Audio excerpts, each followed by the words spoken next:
If you're looking for exclusive content, please don't look any further than joining the Trap Talk Patreon family. Some of the best reptile keepers in this industry are part of the Trap Talk Patreon family. As soon as you join the Patreon family, you connect to a Discord. You can also tap into an Instagram group chat, connect with some of the most diverse keepers we have in the reptile hobby today. Shout out to my Patreon members and be ready for Trap Fest 2026. It's going to be one of the biggest events yet. Find all information again in the very first link in the description below. And again, thank you so much to all my fellow Patreon members out there. T-minus 30 seconds.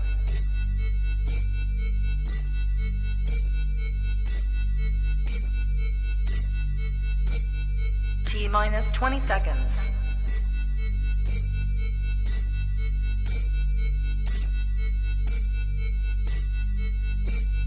10, 9, 8, 7, 6, 5, 4, 3, 2, 1. 0.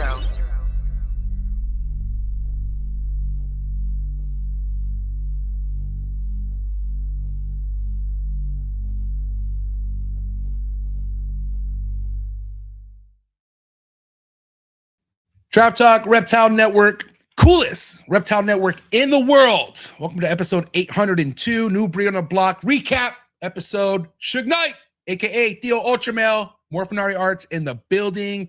Excited for this one. You know, Brock, he likes to say it how it is. My kind of guess. But I'm your boy MJ. What is good? If this your first time tapping in, do me a favor, hit that like button, hit that subscribe button, hit that notification bell, select all. You'll be notified of every new podcast released at the network 7 days a week. Big E, Top G, and of course, Double J. I'm just kidding. What's going on, fellas? What's up, guys? Jesus. Still can't hear you. I know. Here we go. Already. What's up, man? Hey, this ain't fun. We just got off of hanging out. Finally. Fucking awesome. That was fun, bro. I had a great weekend. Yeah. Fucking heavy hitters in the house. Yeah. Amazing. It was cool to see all the amazing vendors there. Double J, can you hear us now? Now I can hear you. Every time something changes or an intro or ads happen, when I come back in, I can't hear you. I don't know why. Well, me and Big E were just talking about how much of a good time Southeast Reptile Expo was. Unfortunately, you can't touch on that, Double J, because you weren't there. I got stuff from there. Whoa, tell us more. Yeah, I got stuff from, why am I blanking on his name? Scott. Well, what's his brand name? Morph Magic. Morph Magic, yeah. Correct me if I'm wrong. Steel City's homie. I was next to Matt. Had a great time there with those guys. I got an animal from him myself. Yeah, that shit's sick. Yeah, man. Great freaking weekend. Good turnout. Good turnout. Freaking best run show overall I've ever seen. I give Bob his props. I told him to his face, yo, man, this is flawless. The way you run this show, man, it's inspiring. I love it. It's a destination show for sure. Want to know something historically cool about that show? The only time it was me, Gary Scavino, Marshall Mendez, Ryan Young, Bill Stiegel, and fucking Ed Marino, okay? All at my booth. I know this is a Ball Python show, but if you Arboreal guys are listening out there, do the math, okay? That's the most legendary scene not only has my booth ever seen, but any show, period. Shout to Ed. When I haven't fan fucking boy anybody in a long time. When I saw that motherfucker, well, first and foremost, I didn't even recognize him. He recognized me, obviously, but dude, you saw how excited I was, Emilio. I went to you and I was like, hey, remember this guy? He's fucking right there. And you're like, no way. Yeah, I got to meet Ed Marino, man. Dude, fucking and then epic. Me being in the game so long, at first I'm like, okay, I don't know. I didn't know by recognizing him or whatever. Right, but right. then in my head, I'm going through the data, the memory box. Yeah. And I'm like, I've seen pictures of this guy. This is the guy. Yeah, I'm like, fucking. For myself, I got to meet a guy like I'll Be Too Cool Reptiles from back in the day. OG, he was there. Bro, amazing experience. Yeah. Double J, you gotta go next year, dude. That's the plan. Yeah, I want to go next year for sure. Yeah. Talk to Greg. Hopefully, he can vend some chameleons. I told him I'd help him at his booth. I think it'd be cool. There was one booth of chameleons there. I mean, the thing is, I was only there one day, and I think it's tough to see everything in one day. But I didn't see that booth of chameleons. I know Carly did and sent a picture over to Greg. But yeah, Greg at that show would fucking murder it, bro, because the most talked about species at that show was chondros, not ball pythons, dude. So I can only imagine a booth of chameleons, what that would do as well, as far as, the sense of excitement and attention. So yeah, Greg, I already know you're trying to line that up. I'll get you connected with Bob. That would be cool to have you there again, Double J. That would be sick as fuck. Yeah, man, you're definitely missed, bro. Yeah, there's some FOMO. As far as Greg goes, he has some customers that are sending him pictures of like some of the animals he sold them, and dude, they're crazy. He's producing some crazy stuff for sure. Shout out to Greg. Emilio, are you going to try to do both SEREs or just one? What's your plan? I saw that Pomona is January 9th and 10th. So I definitely think I could pull off both. I think you might do better out of February just because, I mean, as far as what you'll have available, first and foremost, like you'll have higher end stuff around that time of year, right? Yeah. I'll have a lot more variety for sure. Yeah. I was limited on the amount of animals I had. You weren't the only one. Will Moros had nothing but pet level stuff there. Jersey guys balls. There was a few guys who had no heaters because it's just the time of year. Like everything's either just now hatching or it's incubating. Summertime is not really the time of year where people fucking come and floss, but people still did really good at the show. I mean, overall, are you happy with how you did, Biggie? Look, I reached 70% of my forecast. It's the summer months are not easy. It was back to school week in Atlanta. But man, I'm super happy with the result overall. Very happy to be part of the up and coming show in the game, the destination show in the game. Again, I've never been part of a show where I have seen so many hard hitters, so many professionals, so many people that make the game what it is today. So, very proud overall, and we all have to continue to support something that's growing. We need to support Bob. I truly believe, and I'm with everything I'm saying 100%. So yeah, man, it's a baby that has to continue to grow, and hopefully, I'm gonna say it. Hopefully, he also, does a second city. Let's see what happens. I think he could pull it off without a doubt. If anyone could do it, it's him. So, I think that was a good idea. I think a show like Bob's is so brand new to an area like Atlanta too. So I think with time, once people get the idea that this is going to be a consistent thing, this show's only going to grow bigger and bigger, I think. I agree. And one thing I loved about Bob's show is the fucking breathing room, dude. I don't have to smell people. Like you guys know Tinley's, about 10:45, 11, you smell a lot. And then you're just like going through people. I've came home sick as fuck from Tinley's before. So I have a very phobia of getting near people at Tinley's. Dude, the SERE show is so wide open. Tables are fucking far apart from each other. That's my kind of show, dude. I like seeing everything. I like setups that are spread out and you're not so tight with everything. And that's because Bob's not selfish with how he's bringing vendors. He wants to bring enough where there's a lot of breathing room. So I thought that was great. What were you gonna say, Biggie?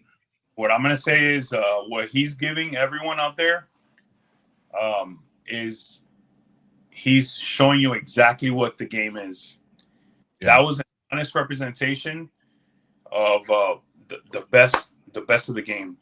You know, so the people that are working hard to grow it and make it better every day and take it to the next level. Yeah. And again, man, shout out to Bob. What a show. Southeast Reptile Expo. I believe the next show's happening in February. Do you guys happen to know when the next show is? I can't remember the date. Did he say? I think January 29th and 30th. Okay. All right. Yeah. So I'll make sure I get the correct dates for the next time I do my promos for Southeast Reptile Expo. But again, great time. exciting time, and hopefully you guys can make it to the next SERE. But let's get to the sponsor. Shout out to ZoomEd, #1 reptile brand in the reptile industry, just going on 50 years now. Get your next reptile product at zoomed.com. Find all the links in the description below for the latest ZoomEd products. Follow them on Instagram, YouTube, and Facebook. Thank you so much, ZoomEd. Also, this episode is brought to you by PHENOME Genetics, #1 in the shed testing game. Make sure if you're in the chondro game or ball python game, you're turning your sheds in with PHENOME. Everyone I'm speaking to right now who's using PHENOME is super stoked with how they are running things. And again, man, really happy to be working with these guys. They are top notch. They know what they're doing. And I'm telling you right now, man, best in the game. Thank you so much, PHENOME Genetics. Also, this episode is brought to you by Jersey Guys Balls. Shout out to Brett and John. Got an exciting time to get to talk to them over this weekend. Really cool setup that they had, and they got amazing projects. Go to their Instagram, Jersey Guys Balls, to see everything that's happening over there. And then also make sure you follow them on YouTube, and also check them out on Instagram, Jersey Guys Balls. Also, this episode is brought to you by PRAGUE MORPHS out there in Europe, my favorite European couple who are killing it in the ball python game. All high-end quality stuff coming from PRAGUE MORPHS. If you go to pragmorphs.com, you can see exactly what I'm talking about, or you can simply follow them on Instagram and on YouTube. Thank you so much, Devin and Teresa over at PRAGUE MORPHS. Also, shout out to Clutch, #1 ball python organization app in the game. If you're just coming now into the game, one thing you could do to separate yourself from most other people's is stay organized, stay cutting edge, stay looking fresh. You could all do that with Clutch. Find the link in the description below. Try Clutch free for 30 days. Go to their website, peep it out. It's amazing. Thank you so much, Clutch. Last but not least, shout out to Morph Market and Morph Market Shipping. Get your next reptile at morphmarket.com. You can feel safe buying your next reptile from some of the best sellers we have in the reptile hobby, and you are fully protected when it comes to purchasing. And you can also ship directly through Morph Market's website and save yourself on so many shipping labels. I'm telling you right now, man, shipping supplies, the shipping labels is the cheapest in the game, and you get the best customer service behind it. Thank you so much, Morph Market and Morph Market Shipping. Suge Knight is back, boys. You guys ready to bring Brock on or what? This is going to be exciting. It's been a long time. Yes, sir. You ready? Yes, sir. Yeah. Hey, by the way, good job last Monday, Big E. I got to give you props, bro. You know, you held it down with Bob. Double J, you held it down as well. Got to work on that outro, but Outro. Hey, outro, intro, sponsors. I got to, I know. Little by little, man. This is big. This is Big E. All right, guys, have a good one. I actually thought he froze for a second. No, because it was just when you entered the screen, it was like this.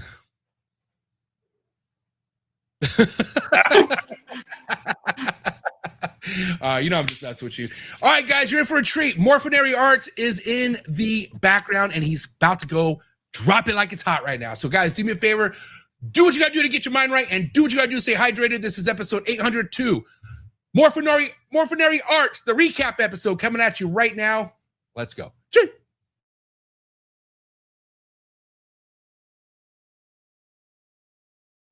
Good. You ready for do more in the future? Trap Talk podcasts? Yes. Man. Only Trap Talk. Exclusive. Yes. Exclusive. Oh. So stop calling us. Rub the spot, get the club to pop. When I come up with the crowd, gotta love it or not. I'm hot from the hop to the rub the spot, get the club to pop.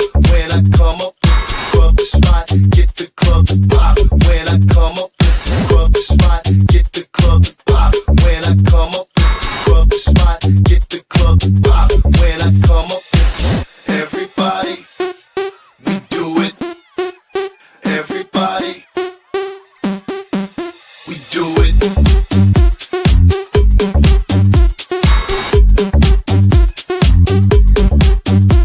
Do it. Do it.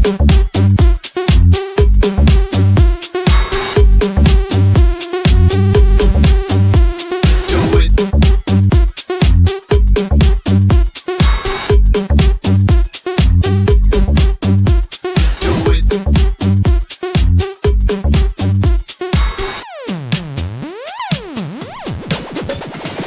Rub the spot, get the club to pop. When I come up with the rub the spot, get the club to pop. When I come up with the rub the spot, get the club to pop. When I come up with the rub the spot, get the club to pop. When I come up. And we're live, episode 802. Brock, Suge Knight, Theo Ultramel in the house. What is good, What player? up? What it do? My brother's from another color. What's going on? Definitely Double J, different color for sure. Super different color. He doesn't like my color, I've heard. So A shade of pink. Yeah, Brock. What color? I'm just kidding. One of my halves, okay? Not the whole thing, you know? Hey, your other half, Brock. I don't know. Yeah, I mean, the other half doesn't like anybody, so. Facts, dog. Hey, Being part, okay? You know, make sure people know what we're talking about here. Holy shit. Yeah, okay. I'm half black and half white.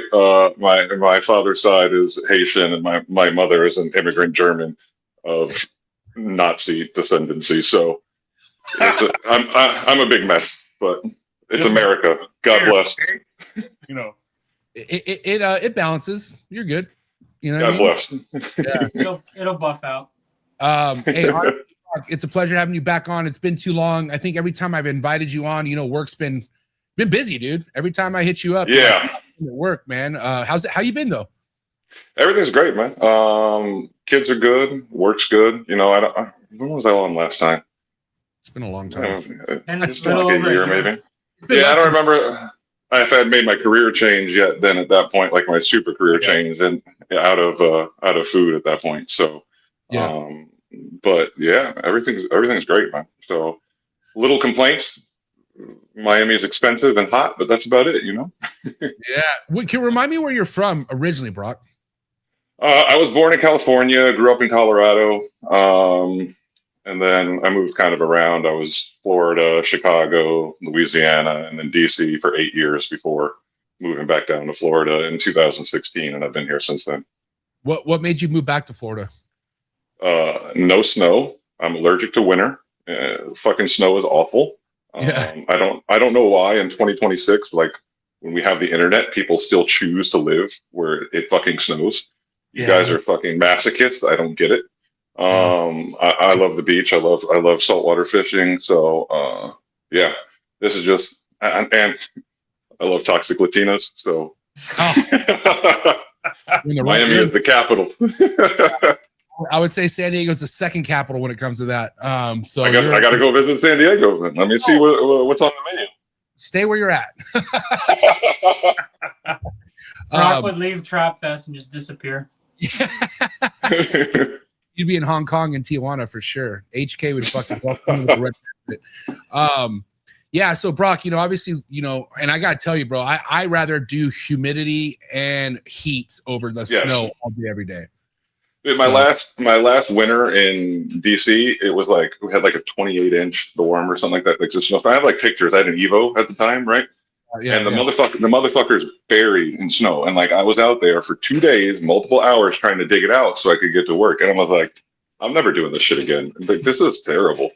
Like, who signs up for this? So Mark Bailey, during the thickest course of winter for him, he'll text me like 5 a.m. my time, out there fucking shoveling snow in negative degree weather. Because if not, he can't leave anywhere. Yep. So, bro, I just wouldn't leave. Like, you know what's most annoying is when you get the fucking ice on your window, and it's it's not really like snow or anything. Like I could drive, and now I gotta stand out there fucking shit ice every morning. Like, dude, this is terrible.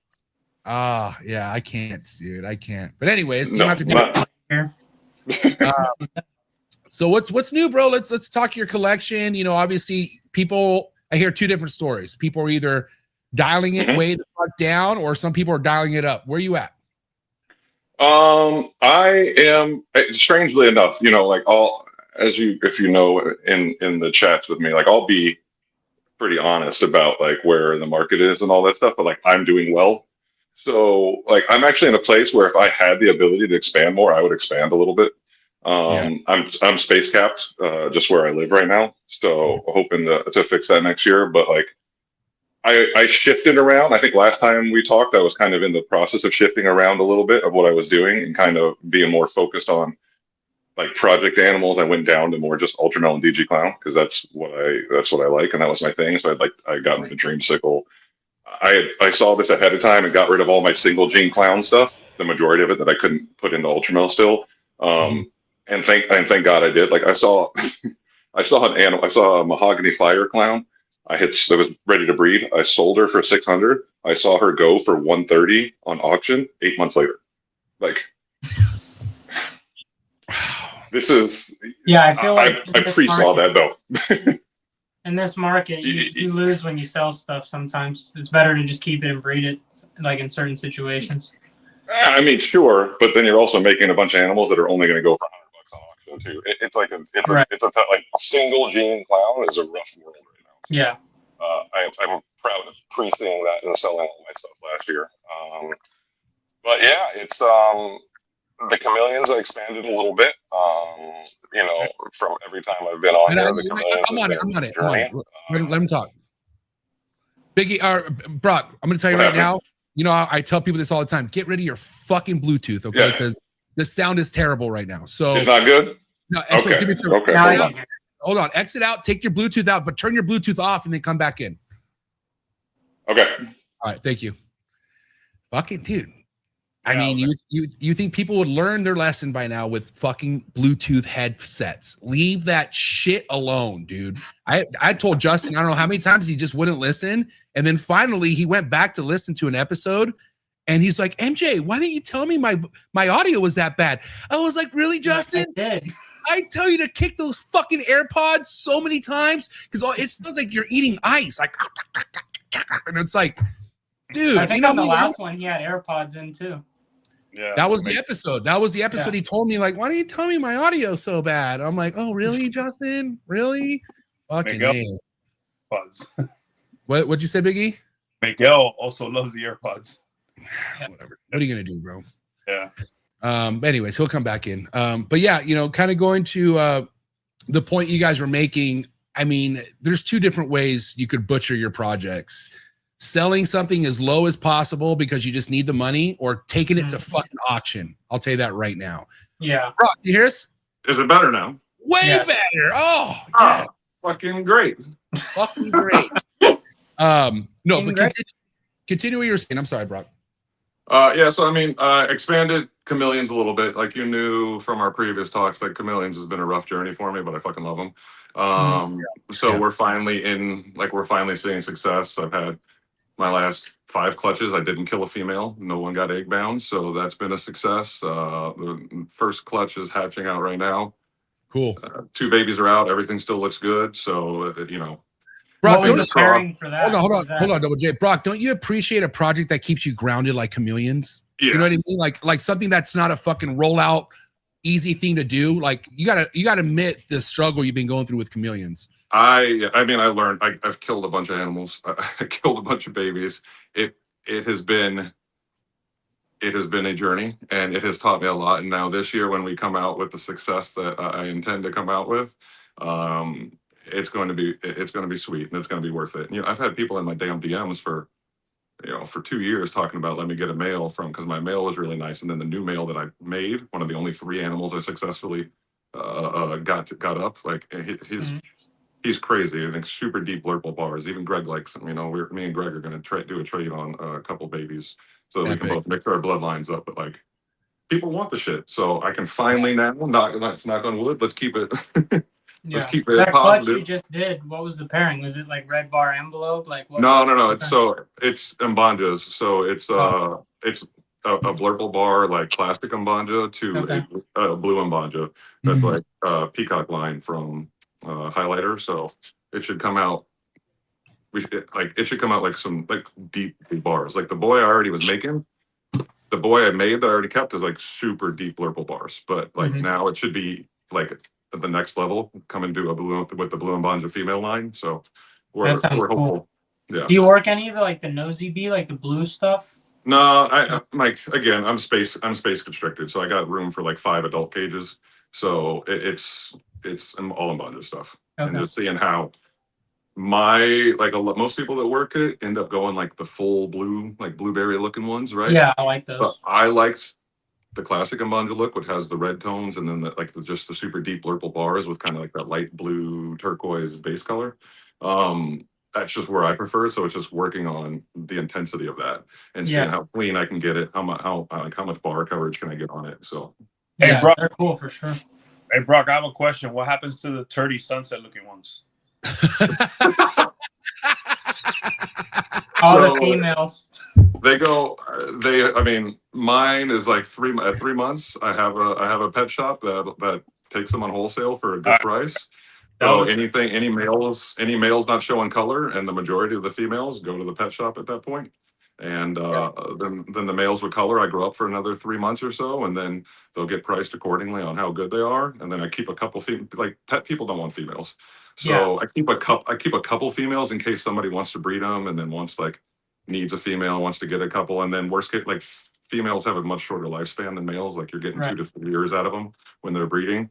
So if anybody doesn't want to buy it, they're just going to replace one of my girls. So what's the story on like, is there sex determination? What happens if you have like a bunch of females in the clutch? Does that happen often, or? To what I know, there's not sex determination. I don't know of any of that. It just happens. It's a random thing. I mean, if you get a bunch of females, that sucks. It's odds. It is what it is. So right. Cool. Yeah. So listen, they still make good pets. So right. Bring something up real quick that I felt like I wasn't gonna bring up, but I felt like okay, we should bring up. Hey, so Not good. The scrambler crowd out there, who are you more mad? Jesus Christ, dude. Who are you more mad at now? we're talking about Scambler. Wait. We're talking about Scambler right now. Wait. There's an old Walking Dead man with a clicker like right now taking track of how many times we say scrambler. So go ahead. Right, have to talk about it. He's like this. It's our job to report. It's our job to report what's happening in the community, right? So I don't give a fuck about scrambler no more. I really don't. This shit took another twist. Right? We go from, it might be something. Said breeder said this, okay? To, I think it's an OD combo. To now saying, yo, my shit's called Bronzino, boy. Oh my god! I heard about that. What the fuck is that? Hey, bro. Who you more mad at, bro? So what are you scrambler cats gonna do? Are you gonna rename your shit now? Just asking. Bronzino. That sounds real familiar. Hey, by the way, I like the scrambler name better. Keeping it 100 with you, okay? Yeah, but Scrambler's got a bad rap attached to it now. So if you are sure you have something genetic that's going to be similar to it, you can't call it that anymore because it's just got a bad reputation. I'd rather make my own name and show what it is anyway. You know what? The one thing I'll say though, if you want to get a hot take, you want an exciting Brock hot take? Yeah, because honestly, this whole scrambler shit just sucked the energy out of me. So please. Yeah. Scrambler is not the biggest scam in ball pythons because regardless of what we think it is, if it is a gene, if it isn't, I don't even really give a fuck. The animals are pretty. At least the animals are really pretty. You know what's the biggest scam in ball pythons? Mandarin. Go fuck yourself if you don't agree. Whoa, dude! Oh, now you got my attention. Whoa! Okay. Hey, I don't know, man. I like Mandarin. Hey, Brock. Now, hold on. Now I'm here for hot takes. Hold on. Now I wish you would have took Emilio's advice on going easy tonight, because now, bro, you're fucking tripping. Mandarin and scrambler. Let's get into it. Let's get into it. Okay, let's get into it. Let him finish on why he thinks Mandarin is a fucking scam. Let's hear this. What do you think? Okay. Wait. Bob's statement and the way he put it last week was perfect. He says that those regular mandarins should be looked at as a recessive. 100%. Like a gravel or an asphalt. Yes. And you know what, bro? The super should be what you judge the gene off of. And you know what, bro? I'm with that. And look, you know, Brock, that I haven't been the biggest mandarin lover because of some of the picture shit, the lighting, some of the bullshit. Yes. Now you're getting into the scam part. Some of the shit. Some of the way the shit was portrayed from the beginning, selling a combo as the super to get the gene hotter. That got fixed though. Okay, I'll let you guys go ahead finish. Now listen, man. At the end of the day, you got to give props where props are due. I'm excited about the project now, man. Some of the animals Mandarin is fucking smoking, bro. Okay. I am okay. So sorry. Now let me talk. Now I got the hot take. Oh, yeah, now let me explain. Please finish. Okay. Please finish. I can't wait. Go ahead. Super Mandarin hypos are very nice. That is a very nice animal. I've never not said that. What the issue is if you take hypo out of it, and there was a post of like a super mandarin breeding a super mandarin like a couple weeks ago, and I sent it to Emilio, it looked like two normals. It didn't look like anything else. If you take hypo out of it, and I'm assuming DG would do about the same thing too, it doesn't look like shit anymore.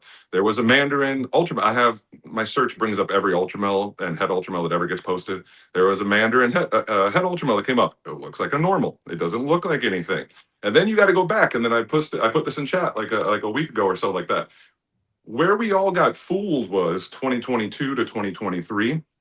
You go back, and I went and pulled these old listings, and you go see what these like just single gene mandarins, and they were this most bright orange snake ever. They were so freaking vibrant and everything like that. And that was a lie. They never have looked like that. And they never looked like that. And it was getting portrayed in a way to make people think that it was something that it wasn't, with your lighting techniques and your editing. And y'all can go back and look at any single gene mandarin that you see in a store or in your collection, and you go tell me that it looks like any of that shit that was getting sold online. It doesn't. And that created all this hype for a gene that is fucking mid. In the end of the day, I think the story was mid. that people were hitting stuff with hypo and not realizing it was hypo, right? Rebuttal. I asked It for is this. mid. I'm glad Brock's bringing this. Go ahead, continue, Brock. Are you done? So yes, it has its place. Yes, it's going to make cool shit, but it is fucking mid, especially if it doesn't have hypo. Excuse me. It's not me. It's not mid. A single gene mandarin with no hypo. You're saying that's a good gene. That's a nice animal. Anything. There's no denying that Mandarin needs hypo. Okay. Yes. But also, those are just said the Mandarin hypo is the base. He knows it. Look, I'm about to mute all you motherfuckers. Watch this. Watch this magic trick. Boom. Boom. Now I get to talk. This is the fucking deal. Just like everything else out there, it depends on the line of gene you are working. Not all super mandarins are fucking created equal. I've seen some super mandarins that fucking smoke without hypo, period. But guess what? There's not tons of them. And I'll give you that first and foremost, Brock. All right, unmuted everybody. I'm sorry. I normally don't pull that power trip on you motherfuckers. My bad. Muted me too. What the fuck? Well, because you were the biggest one talking over me. No, because he wouldn't let me talk. Listen. Go ahead. That's my job. Bro, Go ahead. You could say about a lot of genes, bro. Like what other one that's got the hype No. and the price point? That what else can you say about it? No. Which What other- I'm saying is that people fuck with pictures all the time. People produce ugly exanthics. People produce ugly ultramels. People produce lots of stuff that's not. That's why you buy your exanthics from Emilio and your ultramels from Brock if you don't want ugly ones. All right, So, but to continue. be fair, we got to be fair, right? Oh man, you know what? Brock has a point, bro. God damn it! Hold on, I'm pulling something up right now. I agree with him in that single gene mandarin is kind of mid, but the super, I do not think the super looks normal. You're right. There's a lot of supers that aren't good. When you have a gene that has to be tested to prove it's there, it's a problem. And then you're right. Maybe you should be treating it like a recessive, and it's the super. And why don't we think it's a recessive? It looks great with fucking hypo. It looks great with hypo. I never have said it doesn't look good with hypo. I'm assuming it looks good in DG also. Yeah. Why don't we treat it like a recessive? But why haven't we? But what we were sold on by the individual we were sold on what Mandarin is from 22 to 2023 was all lies. And that's the scam. And so you sit there and think you're going to produce that? But was it on purpose though? Fuck yeah, it was. What do you think? I don't think so. I think the guy just wasn't that experienced. I think he was going off of what he was sold. That's the thing. The guy who represents Scrambler had a bunch of experience and literally was calling a gene that was never known to be a gene and always had something else in the fucking mix. I'm sorry, dude. Scrambler is the biggest fucking boofoo scam that this hobby's seen in a long time. Okay.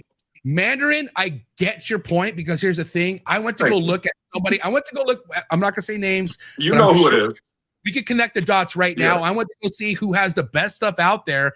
And this snake right here is a super Mandarin. Oh my God, that looks like a normal. Thank you. I can't deny that.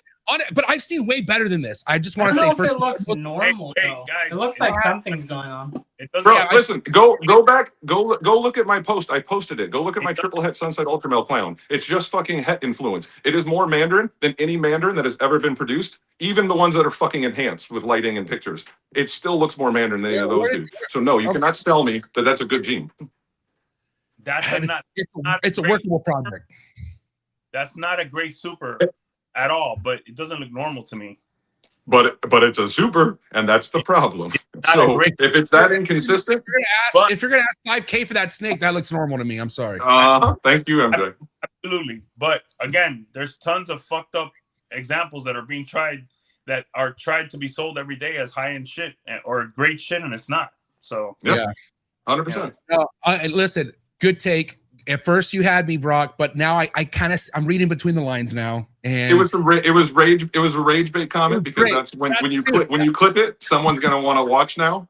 But there's an actual conversation to have. well, this I is how understand marketing. this is how people feel about my takes. I get it. Dude, but you're right. But I do want to say I've seen some super mandarins that I really are a fan of. I just don't see enough of them. I don't see enough of them. But If again, it does need hypo though, is that a bad thing? hold on, Double J. Is Mandarin a real gene? Yes or no? I'll Regardless be blatantly honest with you. When it proved out that it was genetic, I had a little. Before that, I had a little bit of a doubt. But I'm going to trust the science. It's a gene. there you go. You know what can't be proven as a gene? Scrambler. We know. Real scam. For getting sure. back to quality. Bronzino. Oh no, Bronzino. My bad. No, Wait, so doesn't that change the biggest scam? Doesn't that make Scrambler a bigger scam? Yeah, You he just takes said it back. The Scrambler. Mandarin scam goes back to 2022 and 2023 of what was shown to us and what we all thought Mandarin was, and it's not. Even the really good examples do not look like what those animals I look took like. that bait when I first saw what I was told was Mandarin. Yeah. Never was told it was no one told me it was a super form, and nobody told me there was hypo in it. But to Yeah. be fair, the whole hypo debate didn't come into factor until almost 2 years after I saw Yep. that snake. So, but you would think, Brock, somebody would have known that 2 years. Like, what? How's it gonna take 2 years to tell us? Oh yeah, hypo's in there. people with experience knew it had hypo. I was saying it in my chat. You said it the first time it came out. You were like, that has hypo in it. I There's did no it. way. I did it. Yeah. Go ahead, Biggie. Let's get back to quality. Dude, he had to take a deep breath. He was like, that "Fuck." word, that word scam, that's the one that really shakes the cage. It does. It gets everyone listening now. Yeah. Damn. You that was go great. get. You know what? Brock shows always bring views. They're gonna listen now. You don't win. Like there's better sunset out there than others. Like Fact. it's all about Fact. quality. You know, someone that has amazing sunset, Justin Weinrich. Yes, Yeah, shout out to Justin. He does. especially the one with the ultra mill. Um, And I like Double J Sunset. I really do. I like anytime he does show one, I don't say, okay, that's dog shit ugly. I say, okay, at least he's working a good line of it. yeah. So yeah, man, just gotta work the best examples you can. Keep the best stuff back, much like you do with the chondros. MJ, bro, we have to be selective. It's a very competitive market. You're gonna win when you got the best shit, man. You know, And that goes into something you and I have talked about and preached in your, in the chats and that, or in the group chats that you taught me too. Like, it's okay to spend the extra 20% to get the best example. It's going to do something for you. You don't have to buy. You don't have to buy the shit on special clearance that has pinstripe and spider and pastel in it, and you don't have to buy the one that looks like shit because it's a deal. If you want to if you actually want to reproduce and make things and be relevant, buy good examples. I've almost always paid a little bit more and bought the better example, and it's paid off because my shit looks good. Like I gotta say, out of most of the Mandarin stuff out there, it's that Tyler Kids Mandarin I like. I don't mean to call him a kid. He's just younger, dude. Tyler and Miguel's. I love their Mandarins. Those are two people. If I were to go buy, and of course from TJ, if I were to go buy Mandarins, it would be from those guys. Yeah, I'm going to Tyler for sure, or maybe Bob. You know, Bob has really good stuff. Oh yeah, I forgot. Bob has a shit ton of sick Mandarin stuff. That all came from Tyler. All of it came from Tyler. Yeah. Go ahead, Biggie. What were you gonna say? Yeah, again, getting back to, I'm excited about the future of Mandarin. Me too. Honestly, I was a doubter, to keep it real. In the beginning, I didn't like that we were marketed a combo to get everyone excited. And then I did see a collection that wasn't NR Mandarin. It wasn't NR Mandarin, to be fully open with you guys and transparent. But bro, I left that collection like concerned. I was like, what the fuck? But the hypo was nice. So again, down the road, I might get into it. The more combos you see that excite you, makes you want to get into something and bring it into your breeding program. So yeah, but again, to Brock's point, and I'm doing a good job. Well, no, I'm trying to do a better job not shutting down people I don't agree with. Like I gotta hear them all the way out. And I'm glad I heard you all the way out, because guess what, Brock? Over my dead body, I will work any Mandarin project without hypo. It won't even be a project. It won't even be a project and a super form. So two things. Has to be a really good line of Mandarin, has to be a fucking super form, and you better believe hypo needs to be in the mix. Otherwise, I'm not gonna like it. So you're not wrong there, dude. It has a lot of limitations, but fuck, man, the super Mandarin hypo shit is just next level. It's not even limitation. You just gotta, just like Sunset, you have to do a little bit more work to really see the true benefit. But to Brock's defense, this shit was getting pitched as, oh, Mandarin, super Mandarin, and you get the orange snakes. No, you don't. You need to, you can, but you got to have hypo. And that's a fucking fact, dude. It's like saying, it's like trying to pitch highway or freeway as a project, but you don't need yellow belly. You could just do it by That's not true. You know what I mean? That's all that is. But again, just because you need extra stuff doesn't mean it's not worth pursuing. And guess what? At least Mandarin is a real genetic. If you go back and search, and you know who to search through, and go look at what was put out in 2022 and 2023 as single gene Mandarins, you will understand what I'm saying. That's it. That's all you got to do. That is not what they look like. Yeah. Good. Hey, what a good take to start off this episode. That was awesome. Okay, let's get 42 minutes in.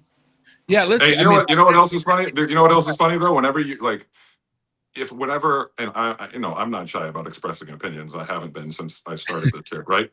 So, but whenever you say something that people are invested in, so they don't want to hear it, it's immediately, you're wrong. It's this. Let me send you 7 pictures. Here, no. Have you seen this? Have you seen this? Have you seen this? Listen, 2 things can be right at the same time. Why don't you listen to what I'm actually trying to say first before you say it? Like when I kept talking about pastels fucking 5 years ago, when we started it, when we 1, 2, 3, when we started the pastel conversation, the chat was full of no, you're wrong. They look good. Yeah, I'm wrong. Go fuck yourself. Go look at what pastel is doing now. Look at what the entire industry is now saying about it. You got motherfuckers in DMs telling people to go ahead and give me an animal so I can to sponsor my show, but since it has pastel, it's not worth that much. Yeah, that's where pastel is at. Wait, say that again. What happened? Oh, if you're taking animals in for sponsors, that's not a real sponsor. That's a fucking you're basically you're running an orphanage. And because it has pastel, it's not worth as much. So it's okay to do this. Oh people my God. Hey, the inconvenient truth is a bitch. Nobody likes it. Oh, I love it.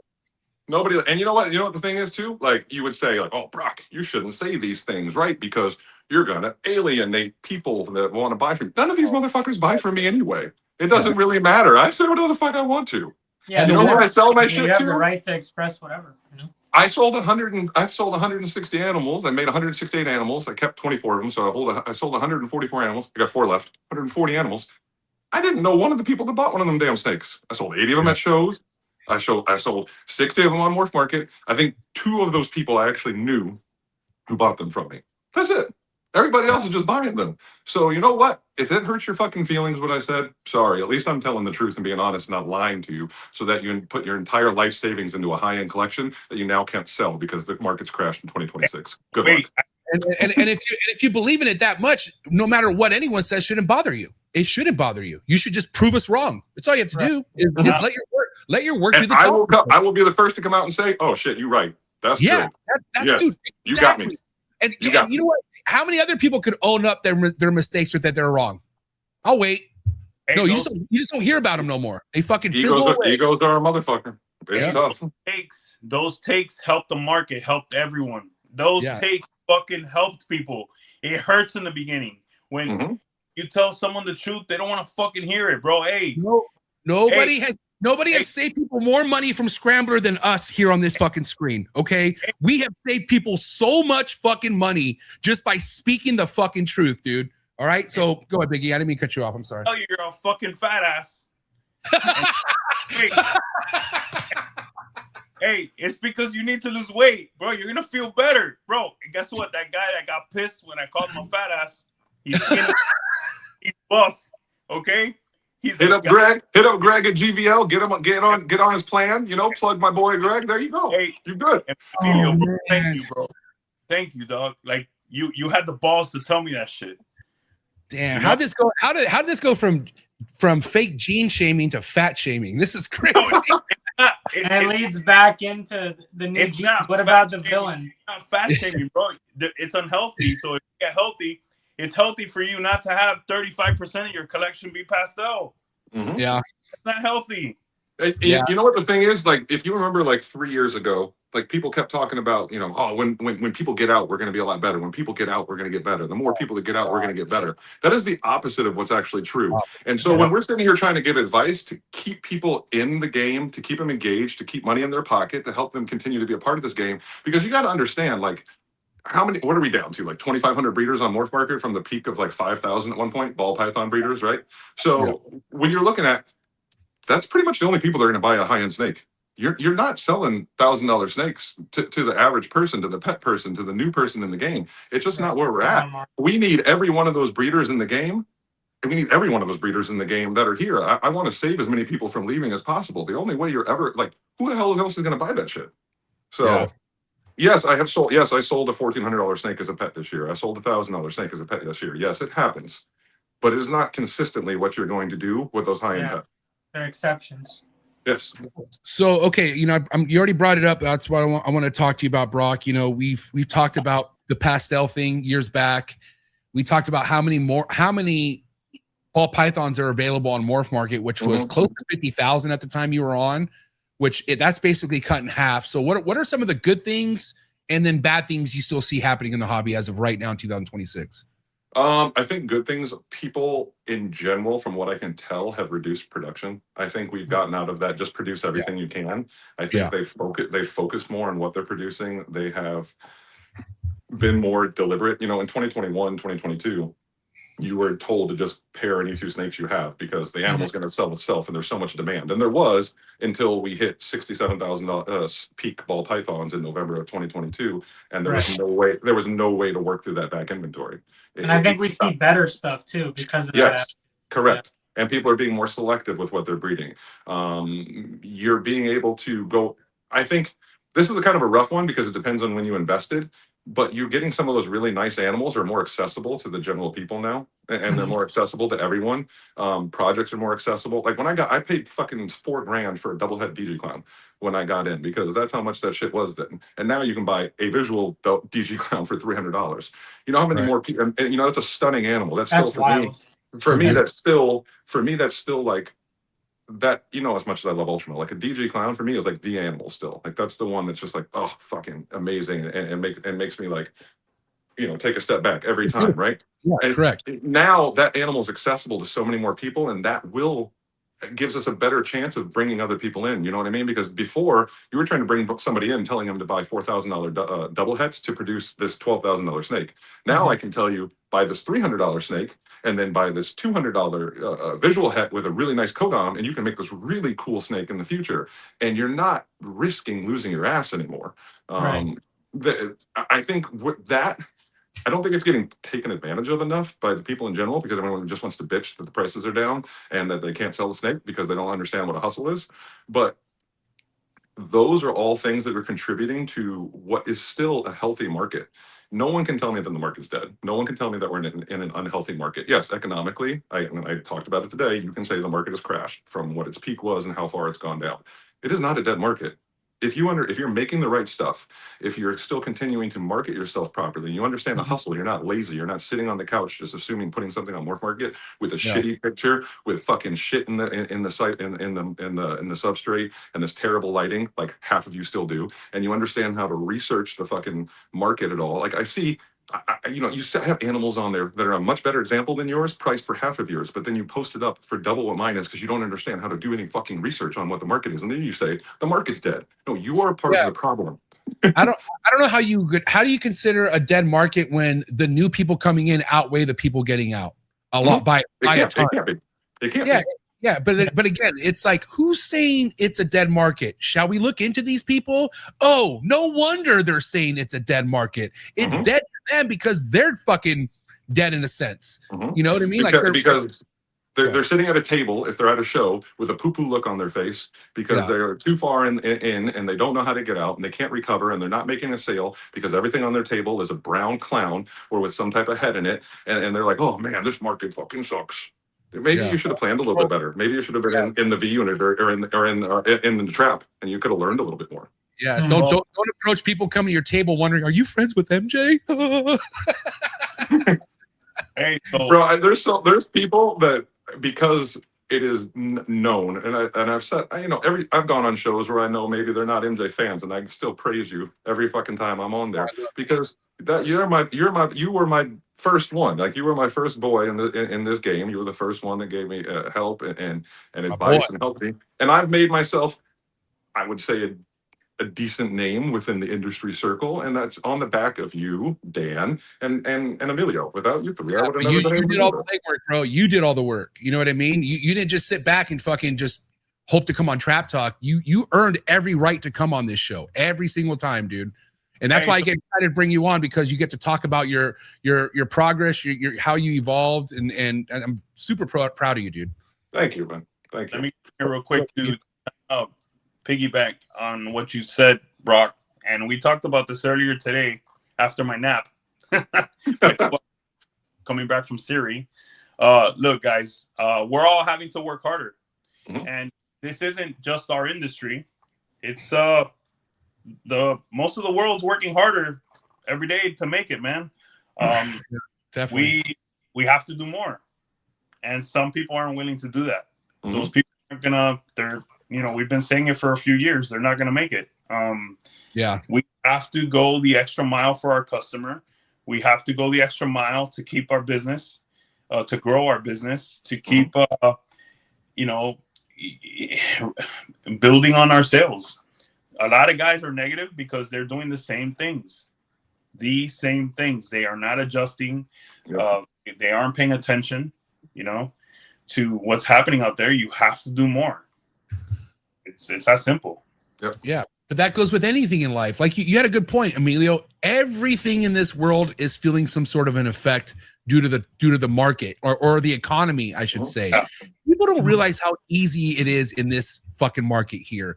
All you have to do is a little bit more extra work, know how to invest, when to invest, and just let the work do the talking for you.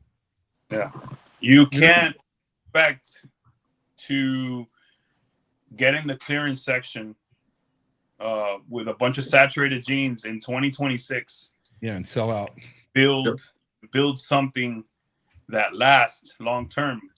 You can't in 2026. You can't do that, bro. You can't go the cheap route. You have to fucking work hard, spend your money wisely. You have to be educated. You have to pay attention to detail.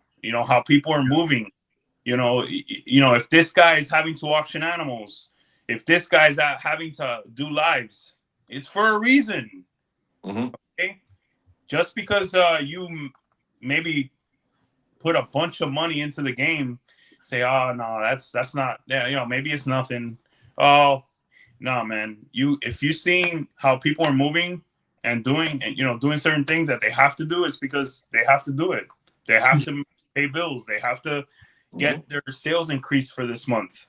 They want to hit that number or more that they did last year. A guy like me, I'm driven by, honestly, let's say I did 14K last year for August, right? Bro, I want to do 14K or more this month. Yeah, that's how it should be. That's how I'm driven. I'm driven. I don't want to be in a negative. Okay, I'm gonna do whatever I can this month to be 10% up, 5% up, 15% up. There's months I'm 90% up. There's months I'm 10% down. But you better believe I'm doing my best to ensure that I keep my year-to-date increase, because that's what I have to do as a business. That's what I owe myself. That's what I owe my family. That's what I owe my brand, and that's how I sleep good at night. Here's where a lot of people went wrong in the ball python game. They thought they could hit big and just relax and put their feet up and catch their breath. There's no catching your breath in the ball python game, dude. It's a fucking marathon that never stops. You don't get a chance to take a year off. You don't get a chance to fucking like, oh, I'm the coolest guy because I had the fucking world's first. Guess what? 5 days later, nobody gives a fuck. You know what I mean? It happens that fast. There's no Marshall Mendez in ball pythons. No. Like, he's doing that strategy. The main thing is being honest with yourself and all things in life. Right. You know, data. Dude. The data doesn't lie. Okay? Your results don't fucking lie. Okay? If you are having the same results every month and doing the same shit, okay, you're fucking up. You're fucking up. Big E, can we, and everyone on the screen, they can relate to this. How brutally honest are we to all each other off this fucking podcast? Like we sugarcoat with each other. Like we all get it on this screen right here. Like, and especially Double J, unfortunately, but we fucking all get the hard dose of truth. Even dude, even I get it, dude. Trust me. It's if the salmon and the potatoes look raw. Stop! Oh, poor girl. I wonder what she's eating for dinner right now. Because she made steak. She made steak and potatoes. She messaged me. She showed me. She took some of my advice. She crushed it. She's out here killing it. Yeah. So, and that's the want to get better. And maybe it's just cooking at home, but she understands she has a chef. There's a chef at her disposal. And hey, she got that steak from Longhorn, bro. She ain't cooked that. That's rude, Double J. If you ain't pimped out at the table, you ain't pimped out. I'm gonna say it. Yeah. If I feel like you need to smile more, I'm gonna say it. Oh, he's told me. Yeah, he's told me. Watching homie, I'm like, hey. he even called out Marshall during dinner, like, hey, Marshall, you're so quiet. Why are you quiet right now? And he started getting into his chops, and he didn't realize, bro, we're high as fuck right now. Oh God, no, but dude, at the end of the day, it all makes us better, bro. Like, and maybe it's an age thing, right? But at this point in my life, I'm not going to turn away something that can make me better at what I'm doing. Remember a while back, Double J, you gave me that, you gave me advice on something I was already thinking about. I was just putting it off, my how I did my commercials and how I kept saying, we'll be right back after this sponsor. And I was doing every video and I was like, wow, that sounds repetitive, but nobody told me shit. So I thought, fuck it, I'm just going to keep doing it, which was a bad move. I already knew I should have edited it, but I got lazy. And then when Double J told me, I was like, fuck, there's all the motivation I need. And what did I do immediately, Double J? I didn't make fun of you. You ripped into me pretty hard, but then like 5 minutes later. I did not rip into you, dude. Did I? Yeah, you did. This is what happened. He's like, hey, everybody, do you have any advice to, just make the show a little better? Any pointers? No. I told him that, and he's like, you motherfucker. And then he fixed it. I said I made this elite chat, so if it's an open space, like if we could say how we could do better in things, please, by all means. And then Double J, what did you do? I told him. But you did on a side conversation, wasn't it? It wasn't even in the chats. It was in the I don't chat. know. Oh, it was in the chat. Okay. My bad. You're like, I think I got my ass burnt, and then like 10 minutes later, I got a private DM like, hey, bro, I fixed it. Thanks. Hey. Oh, yeah, that's right. Wait, I remember it perfectly. He's like, God damn, you little twerp. hey, but I gotta give it to you. Damn, you're right. He was right. No, that's what I'm saying. No, for reals. And it's all love. Dude, here's the thing. Nobody's perfect in this game. Not even Justin, clearly. Justin has, now and again, there's areas where Justin could do better. But I've seen Justin take criticism like he's not number one, and he takes it without a fucking chip on his shoulder. He welcomes any kind of criticism, and everyone just needs to be better at that, especially me. I know I need to be better, just hearing people out. And it's okay if you don't agree with somebody on how their take is. And again, you got me in the beginning there, Brock, because you went saying what's worse than Scambler was Mandarin, and that I fucking almost fell off my chair. But bro blacked out. It's okay. He hooked me like a marlin, bro. He was like this, fucking reeling me in, dude. And again, like that's his take, and Brock's still my boy, regardless. And Double J, who gets more shit from me than anyone when it comes to Sunset, still my boy. You know what I mean? Even though, yeah. Hey, let me get into a topic here real quick. Sure. Go ahead. So I'll be right back. I saw some amazing Super Malice stuff at the show. Justin at Ozark and Jason Amos showed us some amazing combos on their tablets. Dude, I'm super excited about the Super Malice stuff and the Bambino stuff. Hopefully the Bambino has a super. I can't wait to get into that stuff myself. I saw some adder combos at KINOVA's table. The blackhead adder clown? Yeah, I don't remember the full ID. Someone in the chat could tell us. Brock's shaking his head right now. He's like, fucking yeah, that's a whole different topic. Beautiful Wookiee Desert Ghost Exantic Clown that excited me for the future. That turned my whole tide for the ADC. Yeah, straight up. What I'm saying by bringing these topics up, or this topic, is that we talk about our financials, where we are pre-COVID, how hard it is, but we are blessed to be in something that is so enriching, something that offers such enrichment. It makes us happy. The way we are able to open these eggs and fucking beat kids every season is like nothing out there. Man, we just got to focus. These projects are not maybe worth what they used to be, right? And significantly lose value every year. But man, that doesn't make them any less important for me and for you, Brock. I know you have great projects, and yourself, JJ. The stuff that's really hardcore and near and dear to our heart, bro, that's what's going to fuel us going forward. Plus the other aspect that we talked about, maybe the 80-20, maybe 70-30. And for some, it might be 50-50 or less. I feel like anyone that's doing this on a consistent level should be producing stuff for the mainstream. But man, the projects, dude, that's what fuels me every year. Yeah. I heard about Malice. You guys were talking about Justin's Malice at the show, the Super Malice that he brought. That was a homeboy, Morph Minded, and Justin. No, but Justin, but Armless Angels brought fucking. He had a Super Malice at his show, and it was sick as fuck.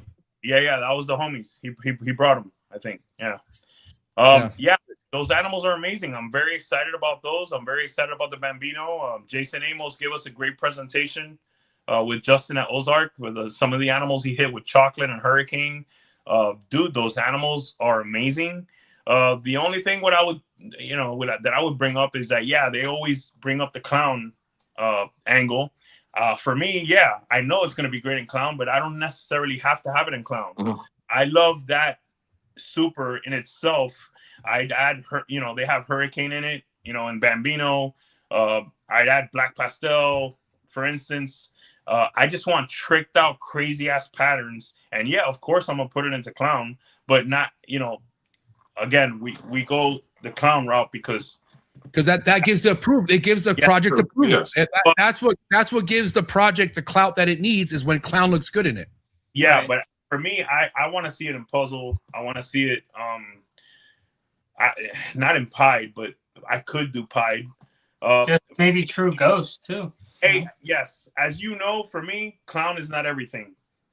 So I'll give you two takes on what you're saying, Emilio. Number one, Shout out Justin O'Dark. I think Bambino is the most consistent of all of those like new kind of hot granite jeans. I want it in Ultramel so fucking bad. I think it'll be incredible, especially with my blackhead mahogany stuff. I think you Dude, put Bambino in with that, it's going to Do change it. the game. I'm just not paying 15 grand for one. So Justin, hit me up. But I do think like I'm eventually when the price becomes affordable, I'm 100% getting it and I'm putting it in Ultramel and I'm not going to be worried about the clown part. It'll eventually end up in clown because I have so much Ultra Clown stuff. But the second part of what you just said about how a gene needs clown to validate it, that has never been more apparent than with Adder. Because you take a gene that you couldn't even get $100 on auction for the last year. Go fucking back and check if you don't believe me. That shit was not getting anywhere. And all of a sudden, Justin, and it helps it was KINOVA, puts out these badass clowns where it looks really good in, and now people want $1,500 for an Adder. Like it went from $100 gene no one wanted to this huge demand. Everyone's talking about it. Everybody wants it. So, Brock, It's just evidence that you shouldn't chase Brock, stuff. If you think if it wasn't Justin that put that video out, Adder would be where it's at right now? No, absolutely not. 101,000,000% not. Justin's the man. Justin, when he does something, Kiki sucks. You know why Kiki's still relevant? Because Justin does it. So there's the only reason that it would have gotten a little bit better because it would have made its rounds. But when the number one guy with the number one pod or the number one YouTube puts out incredible looking combos and they're consistent, yes, it just changed what the game is. The same thing happened with Red Stripe when he did that. The same thing happened with Spot Nose back in the day with the Batman. The same thing happened with, what was the other? Redhead, when the Redhead Clowns, when he started doing the Redhead Clowns. It's the same shit. It's the same cycle. Calling a G-Stripe clown Kiki reminds me when a male guy says, I have to go take a pee-pee. I hate it so much, I call it Kiki because, God, I hate that. I hate that. Brock, guys, let me say this. That presentation was phenomenal. The animals, of course. The animals are fucking gas. It's going to look great in Ultramel. And my take is even the black pastel blackhead adder to me is what I want to see these days.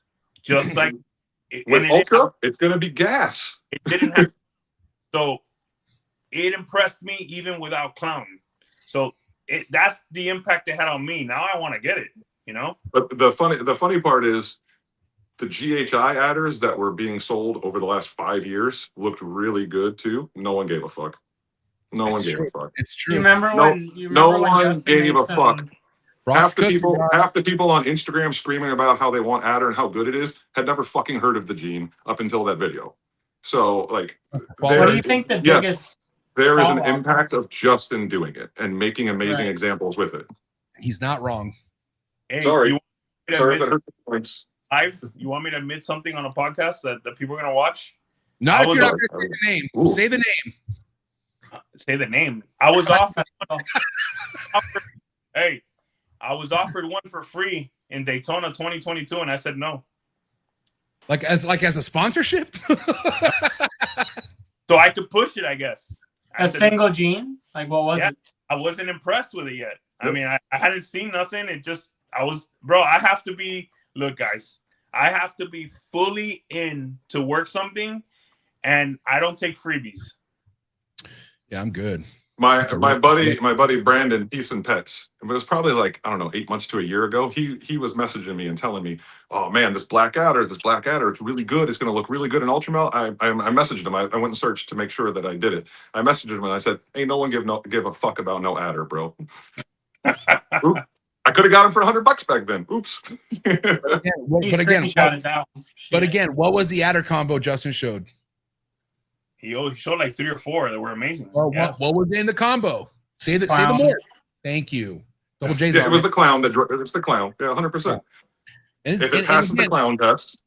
Yeah. You remember Brock when Justin made some pixel stuff? I haven't heard shit about pixel since. That was to me. It was like the hardest drop off. It doesn't mean it's gonna. It doesn't mean it's not gonna do something eventually. Yeah, eventually. Sure. He's working it.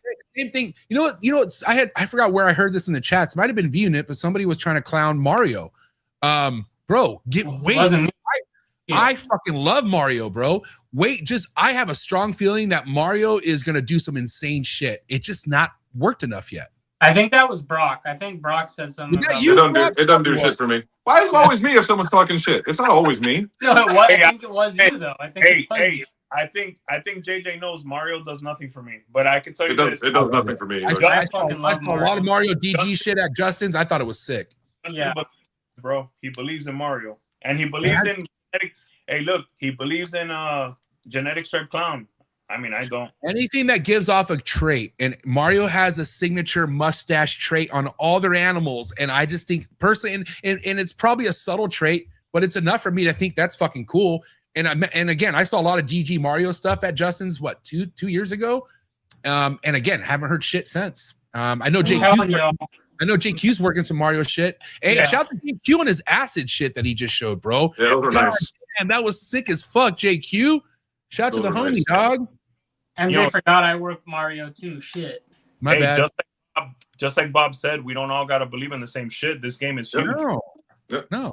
There's enough shit out there that we can all, as long as you, I think I said this in the chat earlier after I shit on something and then said how much I hated it. But it's like, but if you like it, Godspeed, because it doesn't really matter what my opinion is. If you like it and you enjoy opening your tubs and you enjoy working it. Yeah, All I especially gotta especially if the majority masses don't like it, it's in your favor. Because Yep. guess what? They're all following what Justin's doing, and other people sit on a 100%. project that people aren't so happy about because it's going to pay off. Go ahead, Double J. What were you going to say? Hopefully I don't get made fun of for saying this in the future, but mark my words. Super Mario puzzle. Just wait. I mean, Hey, I can't say that won't be sick. I got something to say, man. If you guys are gonna name a Dinker Gene after the villain, after me, that shit better well, guys. Okay. Godspeed to y'all.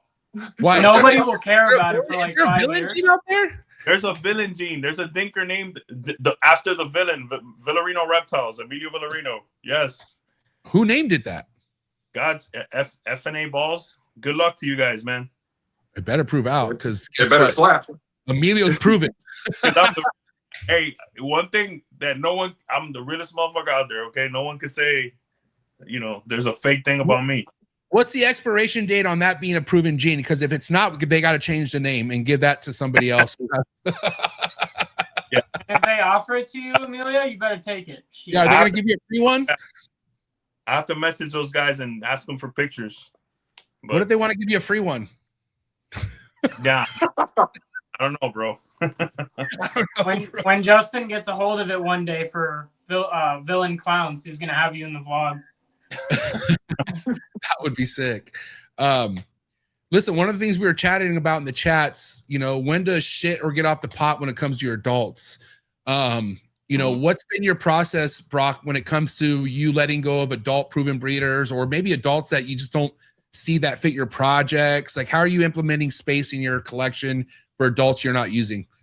Yeah, so like I said, I'm space capped. I have 67 tubs, and that's it for my adults. So I had 24 holdbacks this year. I hit, even though I missed my double visuals, I hit like everything fucking amazing. I had the chocolate leopard spot nose, Ultramel Krypton, blackhead Batman. I had Ultramel, a bunch of. I hit everything I needed to hit minus the actual double visuals. So I have a shitload of holdbacks, and they're all going to have to find adult tubs next year. So plug for myself, there will be 24 proven breeders of the highest quality hitting the market over the next 12 months. Keep your eyes on that if you like Ultramel. But Nice. The decision comes for me. When I look at it, it's like, what can this animal still do for me? Like, I have a certain number of pet pairings that I need because I'm doing 12 or 14 shows a year, and I want to be able to bring that type of animal there because that's what's going to mostly fund the rest of the cost for the year for me, right? So there's a certain amount of that those tubs don't get touched. They're going to be there.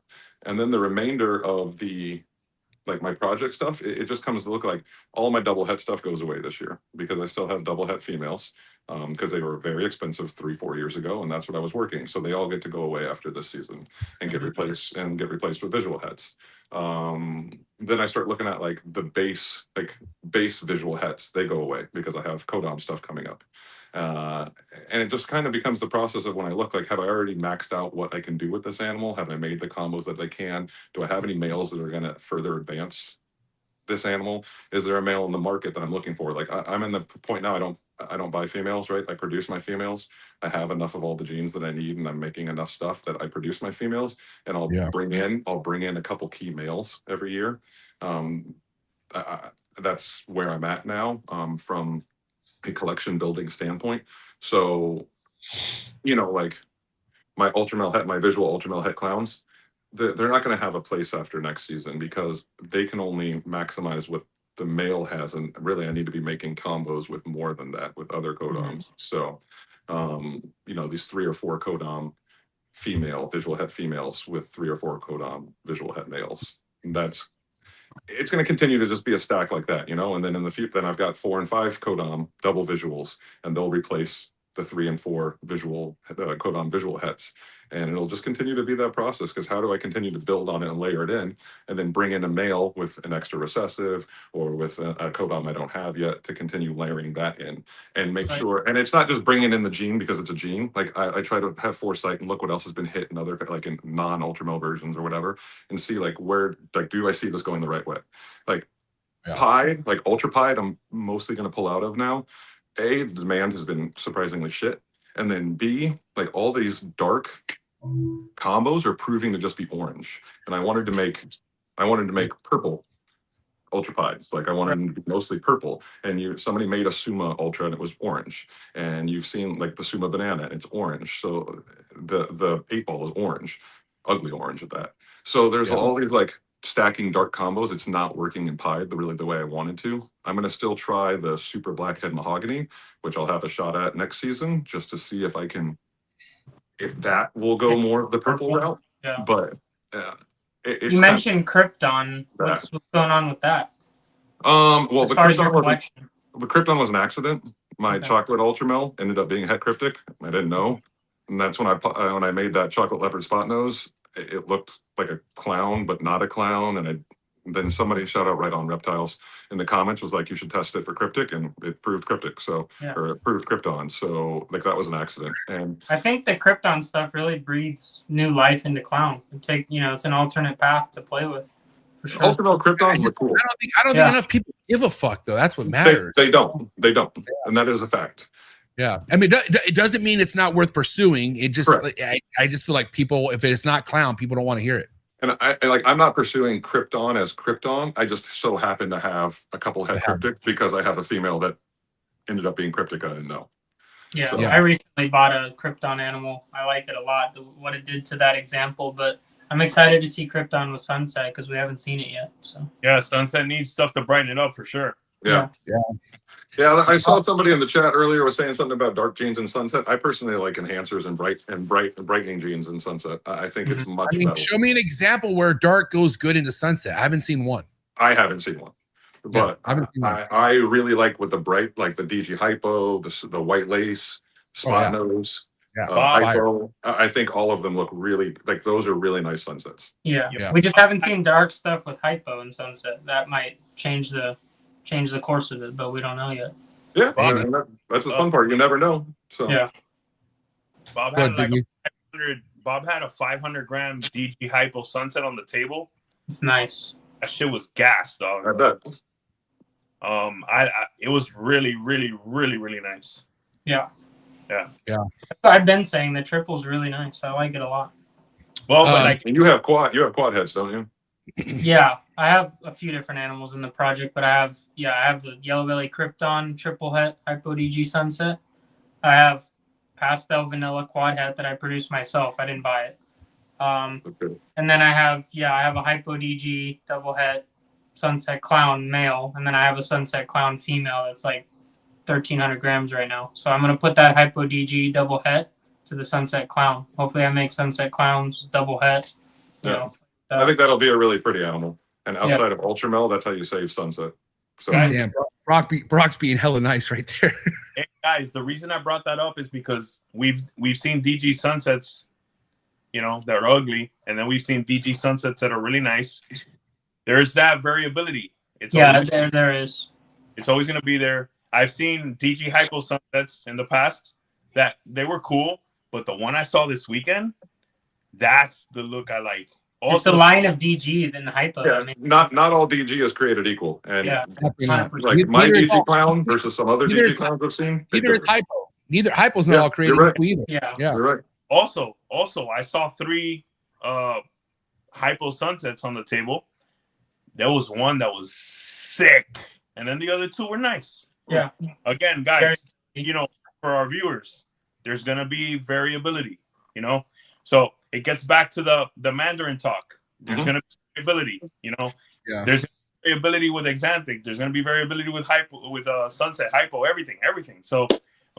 And that's why it's important to buy with your eyes. Don't Yeah. just buy by the price, and don't just buy by the combo or the Facts. genes. Buy with your eyes, because it's But the going to opportunity to help. really refine something and make it mine that separates me from the crowd, that's what excites me.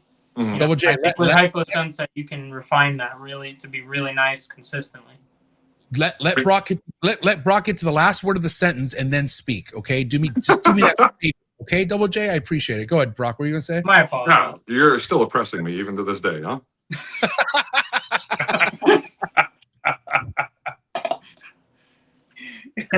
Oh I my cannot escape. Hey, Brock, that would be the smallest oppressor I've seen. My bad, JJ, I love you. I had to, bro. Okay, no, let's get to this next hot topic, which recently was just in the V Unit chats. What was it about DG and Hypo not being a project, or what do you mean by that? Biggie, so when you asked them that? when I said like, and I will say like, there's a lot of factors that contributed to this. But like DG Hypo as just DG Hypo is not a project anymore. With other recessives, completely different discussion. But standalone DG Hypo is kind of like standalone DG that died as a project also. There's a lot of factors that contributed to that. One of them being the ABCDEFG DG. That tanked, like people. I don't know how many people were actually around at that time when that came out. But that tanked the DG market. You could watch on MORPHMARKET as DG prices plummeted over the next few months after that happened. Like, And then people everybody lost forgot about interest in it, and then everyone forgot about it, and now it just became like an enhanced gene. Like that hurt the DG market. You're also dealing with the mass producer of DG hypos just completely flooding the market with them at all times. Yeah. And selling them $500 for $400. So when you look at that, and then it's unfortunate you see these really because they're beautiful. DG hypos are fucking beautiful. They're one of the most beautiful animals. But in the end of the day, it's just a codon combo that's been enhanced, and that has limitations, and it always has. It's always, I think, been to put DG hypo with other recessives, and that's what most people are doing. But as a standalone, it's not, and you can see the demand for it, and you can see where the prices are landing on extremely powerful, gorgeous animals. It tells you all you need to know. DG hypo is not a project anymore. But what if you had one of the nicest lines of Super Mandarin in a DG Hypo? You're going to tell me that's not going to sell? That's a Mandarin. That's the Mandarin project. That's not the DG hypo project. Oh, you're talking about solely not? Yeah, but you're obviously any project's going to have other incomplete dominance recessives in the mix. But when you go to buy a Mandarin DG hypo or a Super Mandarin DG hypo, you're buying into the Mandarin project. You're not buying into the DG hypo project. You have to look at it for what it really is. What's the highest, most seeking morph in that project? That's what you want. You want it because you don't want the if it was a DG hypo, you don't want it. You want it because it's a Super Mandarin DG hypo. Yeah, but it's still DG Hypo though. Yeah, like yes, and DG project. hypo is going to be good in anything you put it in because all it does is enhance and make it brighter. There's nothing that's going to look worse with DG hypo. Yeah. I mean, it'd be stupid in Lav or Albino or something like that, right? But even in Ultramel, it doesn't do much, but it does enhance Ultramel too. I think everything is a project. It's just a question of demand.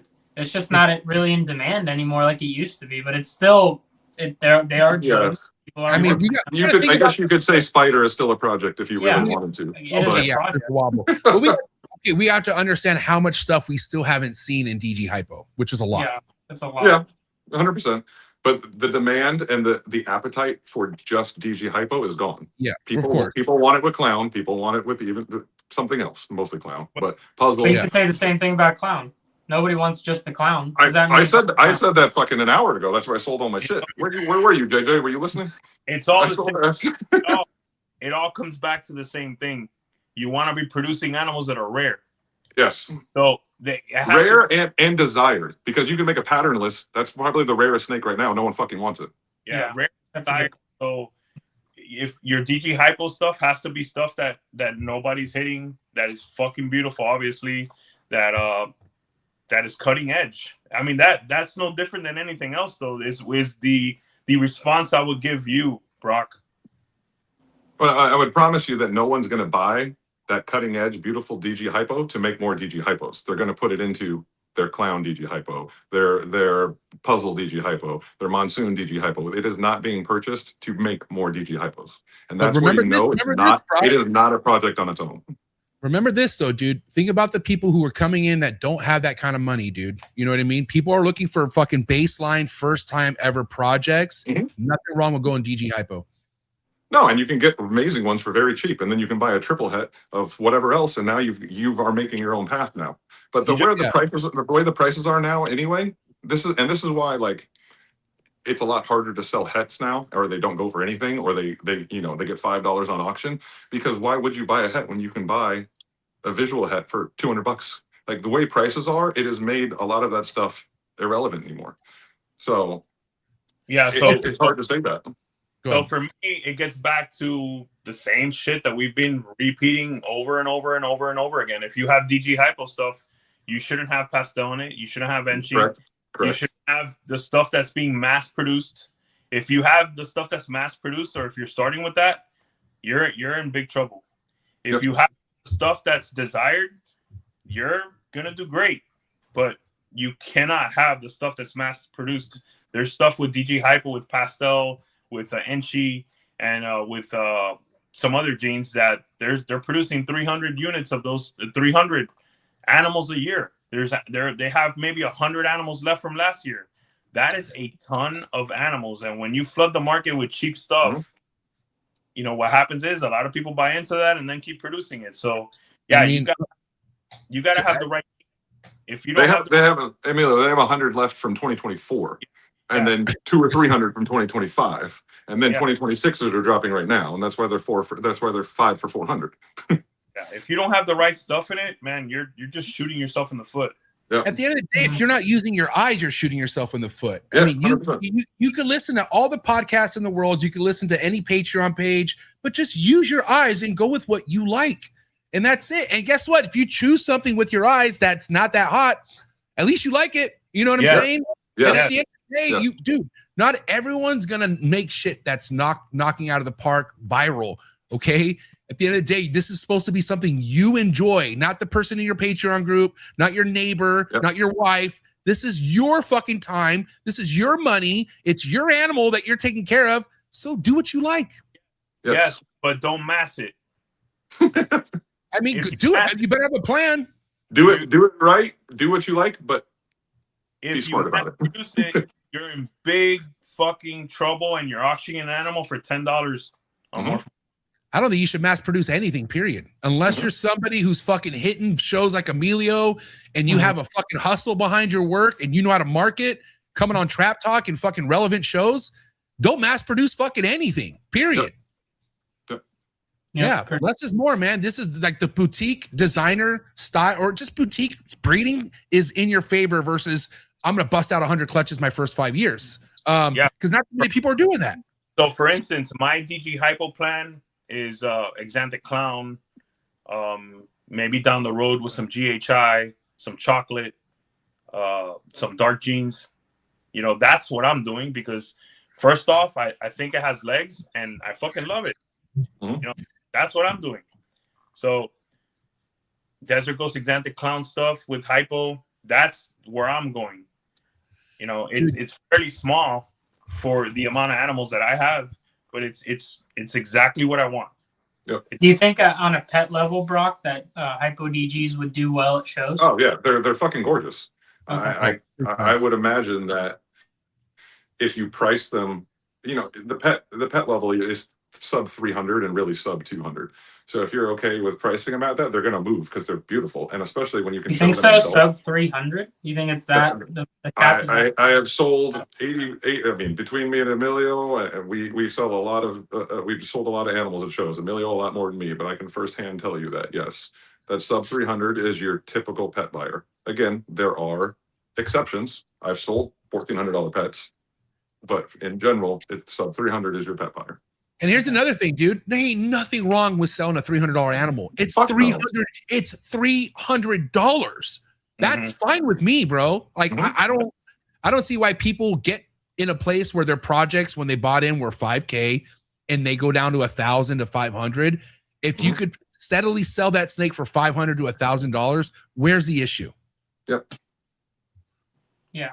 You know what I mean? And that's going to happen with any project you buy in. It's not going to be the same price to sell it after you fucking breed it.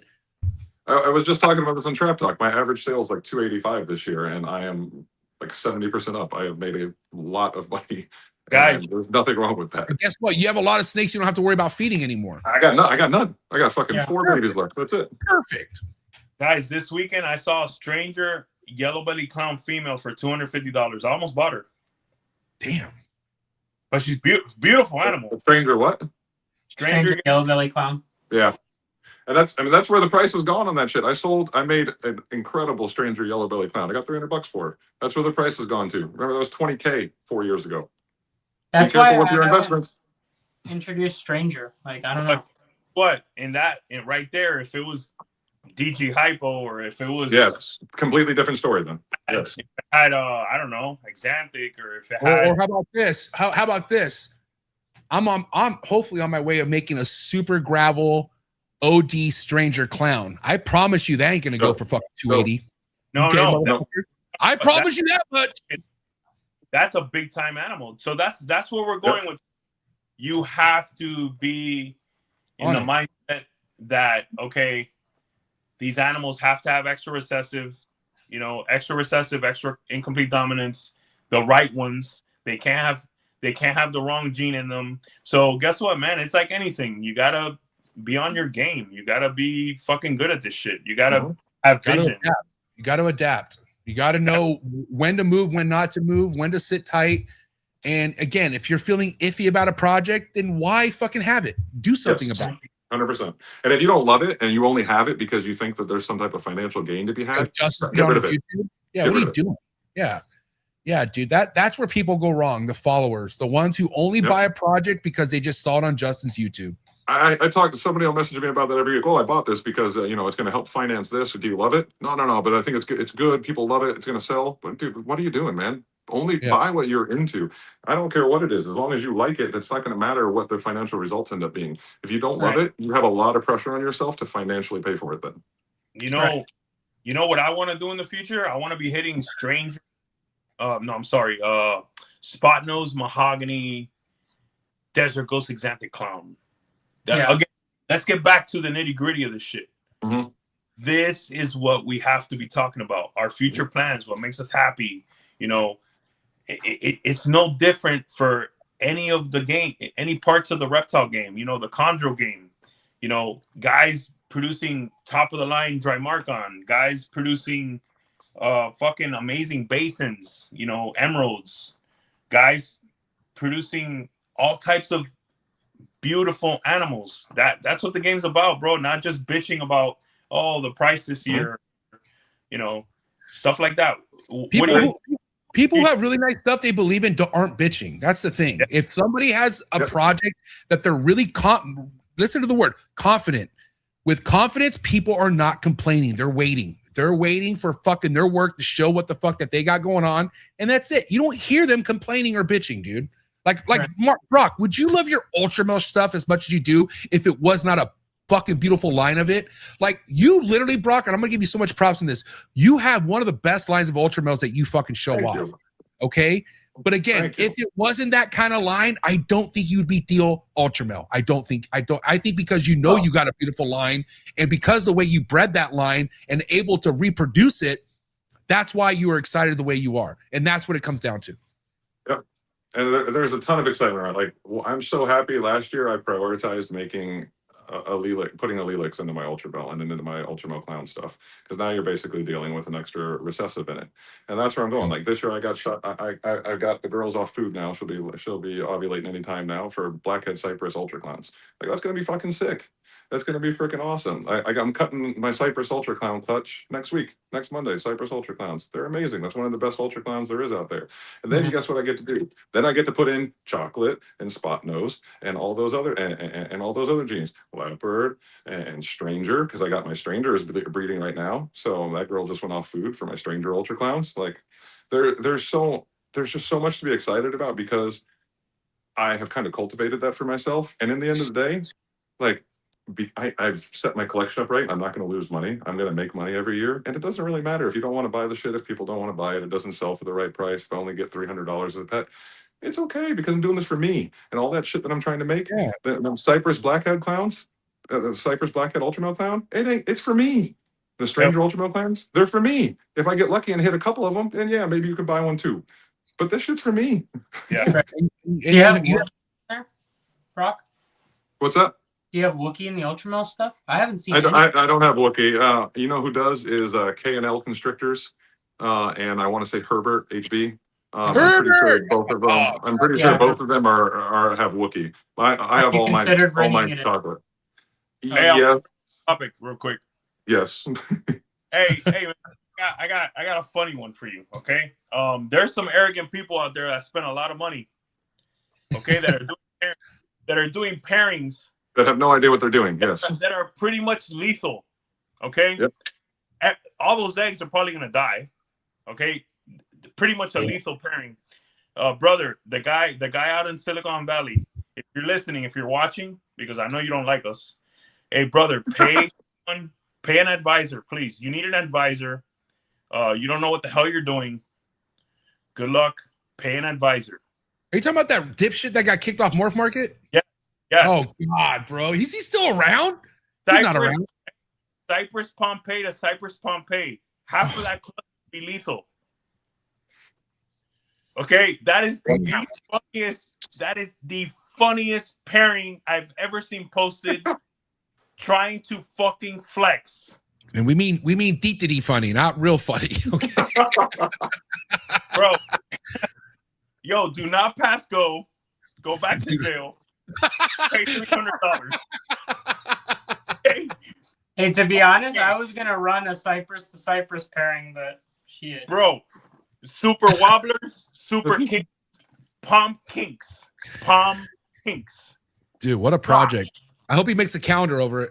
hey, listen, I am not a hater. Just get an advisor. You'll be fine. Get an advisor. Got enough really good animals if you were pairing them correctly. You don't know what the fuck you're doing. Mind you guys, it's not shit talking. It's not hating if it's the truth. Okay, just so you know. All right. Hey, Dan is in the chat. He's just, oh no. Emilio, do you think on its own Cypress to Cypress is lethal? Because I've heard different. No, it's wobbly. It's wobbly. Brother, that's not what I said. Brother, I'm just wondering. Don't get him excited. Don't get him excited because that's what Kendra says to him. Remember that. Spot nose, black pastel on both sides, black pastel on both sides. Come on, and yellow belly to make an ivory, just so to make $150 snake. Hey, yellow belly, everything, guys. You're putting a bunch of things together that are gonna cause things to be lethal, right? You know, a Powerball super black pastel. I can't imagine that animal coming out the egg at all. I would call that Project Binga. Exactly. So, hey, said breeder said he was going to take over the world. Get an advisor, buddy, please. Hey, you know what's funny? You know he has 1 million followers, by the way. Oh yeah, I just thought that was. Oh sure, that was really funny. 1 million followers with 29 likes. 29 likes on 1 million followers. He pays $3,000 a month for that, by the way. Yeah, I don't know how. I thought it was a dead topic to mention that followers does not mean fucking shit in this game. Okay, especially when they're 20 like average on every post, and you have 1 million followers. Do the math, please. Okay, if anyone's buying that shit, holy fucking A, dude, get yourself checked. And here's another thing too, guys. Like, this fucking dipshit that we're talking about, super still wet behind the ears, clearly has no experience. Even people with experience, you got to be careful what information you take from them. And that's a fucking fact. Hey, Brock, I got a question for you. Does this snake Mind you, Ultramel in the pairing. But is there Ultramel in this, or is there no Ultramel in this? Oh, that was funny. Is that a fucking hypo clown? No, There's no, Ultramel no. in it. God damn it! Are you No. you're telling me you don't see Ultramel in that? I don't know what the fucking pairing is. There's hypo clowns that have looked like that too. Well, first and It looks foremost, like it has Ultramel, cypress. it was visual Ultramel on both sides. First and foremost, Okay. let's get that out of the way. Okay. Okay. Black head. I'm sorry. Black pastel, Enchi, yellow belly, and then het clown on both sides. Oh, Hey. There's no interesting. cypress in that. Oh, there's gravel. I'm sorry. There's gravel too. So that's clearly. I don't think there's cypress. So this was Marshall Mendez's snake. It was my favorite ball python that Oh, he that's had right. produced in Yeah. his racks. And he had, of course, Marshall knowing, he had question marks on all the fucking parent. Like he had no clue what Is the that hell from this- a super blackhead ultra clutch? Yes. Yeah. Yes. Okay. Yeah. I remember when he first hatched it out. It was like so much lighter than we expected for a super blackhead ultra. So a guy who claims to be one of the most, whatever, I'm not going to go there, but had the nerve to text Marshall saying, "Hey, bro, there's no Ultramel in this." Oh, wow. A visual to a visual. Yeah. That's fucking sad. That's Yeah. sad, bro. Same And the guy truck, that guy works Ultramel. Hey, same guy had a crazy incubator question recently on his story. So fucking wild, dude. Just be careful, people. You got to vet all the information, even on this show. Okay, when you hear something once, go confirm it with other people. That's all you have to do. And by the way, have some respect because Marshall's produced more Ultramel animals than you, motherfucker. Fucking by tenfolds. Yeah. That's like the main thing. Marshall's one of the first guys to work Ultramel in this Yep. hobby. So He's one of the first ones to make Ultramel clowns. He He's was making them Papa. in 2016. yeah, hey, That's Steel Ultramel. Marshall's Papa Yeah. Ultramel. Yeah. Okay. That's So- fucking- I had to laugh when I heard that shit. I was fucking laughing at the table, bro. I couldn't believe that shit. Yeah. yeah. Fucking Asperger's at its finest for sure.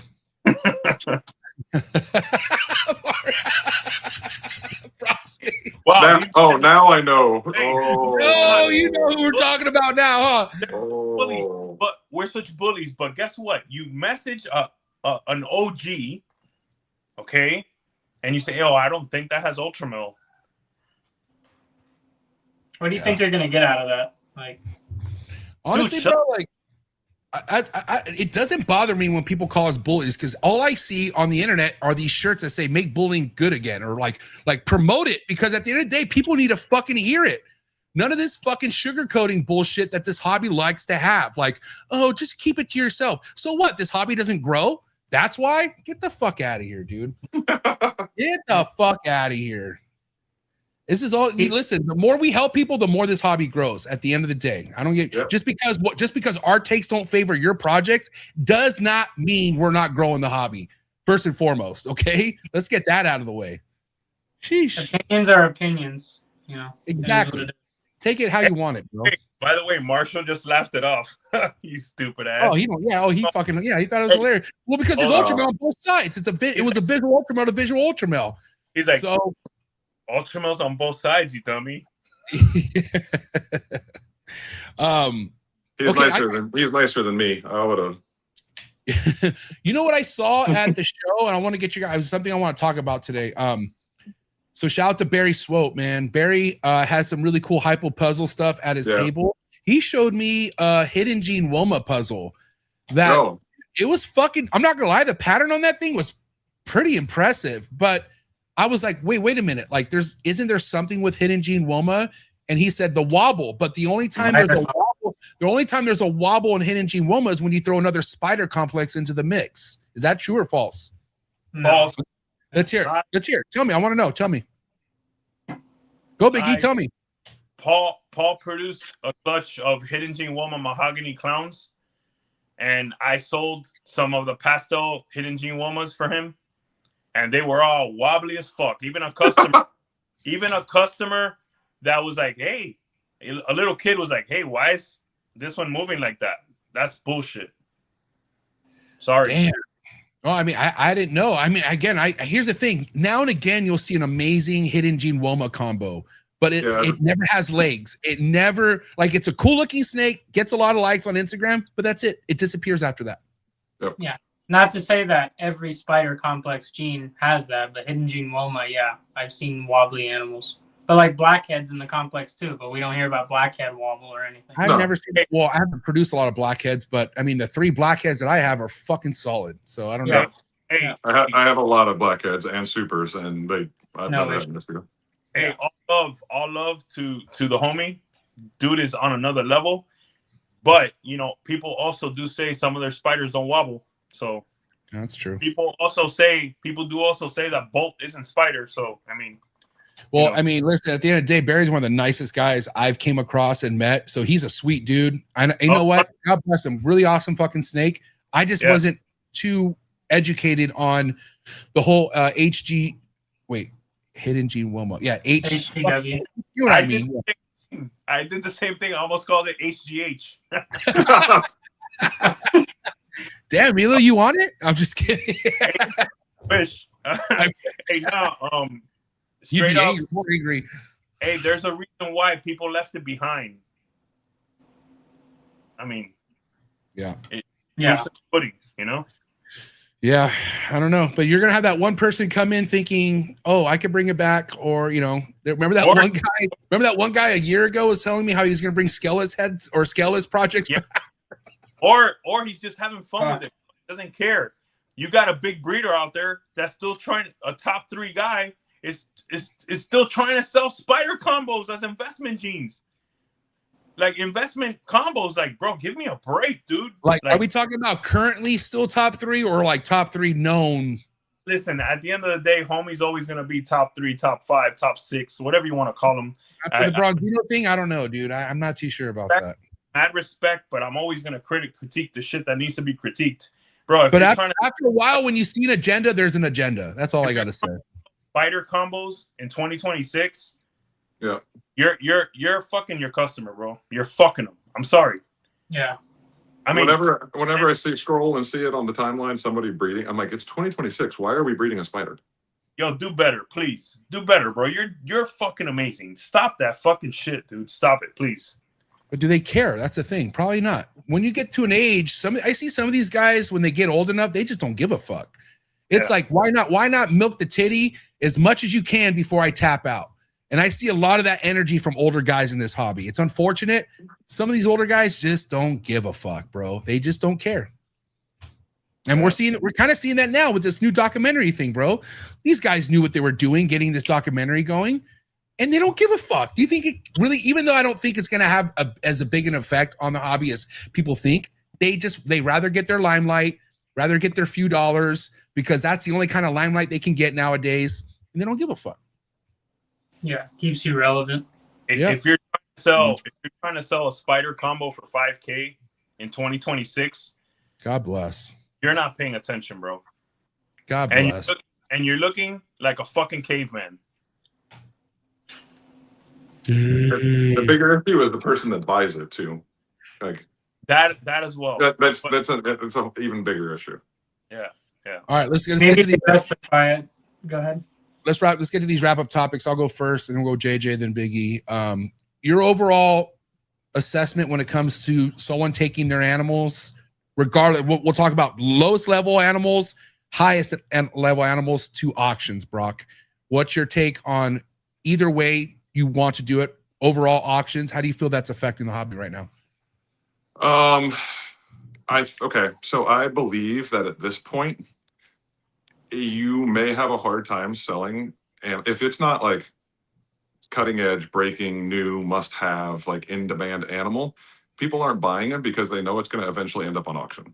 And I think that's where the biggest negative impact has come on, because you can put up animals at a great price, and they'll still sit because they know eventually you're going to auction them if it's not something that's like a cornerstone that's going to change my project. I think that's like everyone talks about auctions, oh, it's driven the price down and all this and that and this. But I think that's really kind of the mentality that's changed, because I do it too. Like I'll see an animal that I like that could help my project, but it's not imperative, and I'll mark it and I'll save it because I know it's going to end up on auction and then I can get it for half the price. So I think that mindset has really damaged the overall sales and pricing structure of the industry. But is there any respect lost for someone who takes a high-end ball python to auction? Yeah, I mean, I don't think you should. If it's truly a high-end ball python that should be able to sell, adjust your pricing, bring it down, contact your customers who you know are working it, post more on social media, hustle more. Exactly what There I was. are some animals that I don't think should be on auction.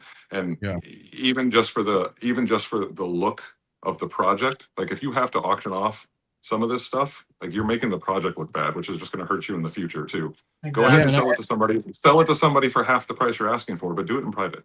And I get it, making a quick buck, that's fine, but it does not help your projects, dude. I mean, yeah, you got your quick 1,000, but dude, like Brock said, the more groundwork you could have done reaching out to your people or even coming down a little bit lower, is it really worth that? Chopping it in half, if not more? And now you can just wait. And because now you've created this environment, especially there's some of you out there like, okay, so somebody posted up a really nice clown head ultra male female recently. And my buddy, Brian Hi-Fi, shout out Brian from Hi-Fi. He messaged me and he was like, oh, look at this. And it was at a really good price. And he was like, and I was like, I bet you it's on auction. I bet you it sells for $250 on auction. And he goes, no way, it's going to sell within the week. 3 days later, it was on auction. You didn't even give it a chance to breathe. That's a really nice animal. It was a really attractive price to the point that I even considered it like, oh, would this work with my stuff? But you immediately went to auction on an animal that at that price would have sold. Yeah, that's another problem. People aren't being patient. Like they're just not. They're not being patient. Like at all. And it just shows a little bit of laziness. That's all. You know, like I don't know. I get it. But listen, before we get to the next one, guys, I haven't done this a long time. I'm gonna start doing it again. We just had shy of 70 people tapped in. Why the fuck are there only 23 likes? Okay, you're not gonna tell me this isn't a poppin' ass fucking episode. Before we get to JJ's wrap up question, hit that like button. First and foremost, it's free. Okay.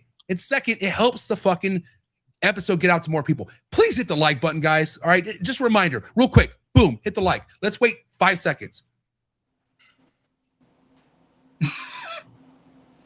Elevator. Go, Double J. Same question. What? Auction. Same question. You're talking about auctions? No, you asked your wrap up question, fool. Oh, I'm asking my own wrap up? Yes. I thought he asked a question, we all give our take. That's what we typically do. Let me go. Let me give you more time. Yeah, double. Please. Please. I have mine. I can ask a question. Let me ask a question. Very smart guy. You need more time? No, I don't. It's my question is related to auctions, though. It's kind of basic, but if you guys could go back and take auctions away, like let's say you're the head of Morph Market, would you do that? No. I would not have taken them away, but I would have throttled how many can be done. Okay. And I think the original limits that it got released with were what it should have stayed with. And I think that you would still have more people purchasing animals if people understood how to adjust their pricing to what the market is, because you still have people posting things for double what they should be. If the market had gone down, you'd have people buying from ads, and I think they would be more profitable overall. But at the same time, a lot of these double hets and pos hets and all that are basically worthless at this point, and there was no other way to move them if you don't have access to shows. So now, let me get in here real quick and answer this because I don't agree with that. I think we are where we need to be. It's a free market. It's up to the seller to decide if they're gonna give away their stuff. They need to do better. They need to produce better stuff. They need to produce less. Yeah. The auctions were a necessary evil. It's just people need to do them better. People need to know when to post them. People need to not be posting 5 of the same animal on auction at the same time. At the same time, yeah. That is the dumbest shit I've ever seen. Jesus. So I am not of the ilk that blames the platform at all. I blame people that produced way too many animals that didn't know what the hell they were doing. Right. So how can we as a hobby preach? I mean, we're doing it on the show, but how can we as a hobby become more patient and tolerant of animals sitting on as an ad for a little longer? It's like anything. Time. You learn. People want money quick. It's like you become more seasoned. If you stay, look, you become better at this. I tell Brock all the time, bro, you've come such a long way from when you started. Like, dude, this guy, he knows what he's doing 100%. He knows what he's got to do to sell an animal. That stuff takes time to learn. It it took time for me. I used to have those moments where I was afraid. Oh my God, I'm gonna have 50 babies this year. What am I gonna do? Yeah. That's you get through. MJ, I know you weren't scared, but MJ produced 70 chondros last year, right? Correct? Yes. And hold on. 70 for 70. Yes, I'm listening. There must have been moments. Yes, we believe in ourselves, but deep down inside, we're like, man, I got 70 chondros to sell. I mean, maybe 5 years ago you would have been a little like daunted by that task, but now you're like, I got this shit. You know what I mean? So you build that stuff through time. It comes with time. You learn things through time. You become better at everything through time and going on the path. So, yeah. So 5 years ago would have been my third year of breeding chondros. Anyone who's in their first year, 5 years of breeding chondros, good luck trying to produce 70 chondros. Good luck trying to sell half of that shit. Yeah. Good luck. Let me know how it works out. I would love to see it. Yeah. In the future, I think I want to implement a strategy of everything I make, I don't want to put anything on auction right away unless it's like a real byproduct animal to where it's like, why even list an ad for this? Like, double, triple head stuff like that. But I want to put stuff up as like a traditional ad on Morph Market. And when I start to feel like, man, like I'm itching to sell it, at that point, I'm going to reach out to people I know that work the project that I've spoken to before or past customers, ask them if they may be interested. Then last resort will be auction. I know, Amelia, you said it might be, it comes off as sort of desperate if you reach out to prior customers, depending on how you do it. No way. Bro, that's how I sold all my chondros last year, was reaching out to people. I know you do that. I know you do that. Yeah, but anyone should do that. You should honestly, you should rely on your community that you've built over the years before anything else. No, I didn't mean desperation when it's people and that have talked to you about the project and are in. Right. But there are people that do that desperately to random people. That's desperation. Right. You can't just message random people. It has to be people in your circle, people that you sold to in the past, your repeat customers. Hey, I got a deal for you today. You can even put that on your story. Hey, deal of the day, deal of the week. That stuff works, bro. So that's not desperate at all. But putting an animal up zero starting bid, zero reserve, to me, that's worse than messaging. Okay, here's where I kind of disconnect with that, Emilio. If I see deal anything, I don't want nothing to do with it. That's just me. Like I don't believe in deals. I really don't. I want the best of the best, and I know the best of the best costs money. That's how I look at my projects. Hold on. You'll never see me. I got a deal on my chondros if you come buy a chondro today. Never. Never.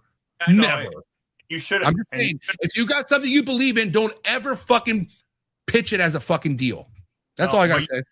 You shouldn't either, because the chondro game's in a different situation overall. Well, I just meant even with my super gravel shit. You think I'm ever gonna I got a super gravel OD clown for a fucking deal? Never.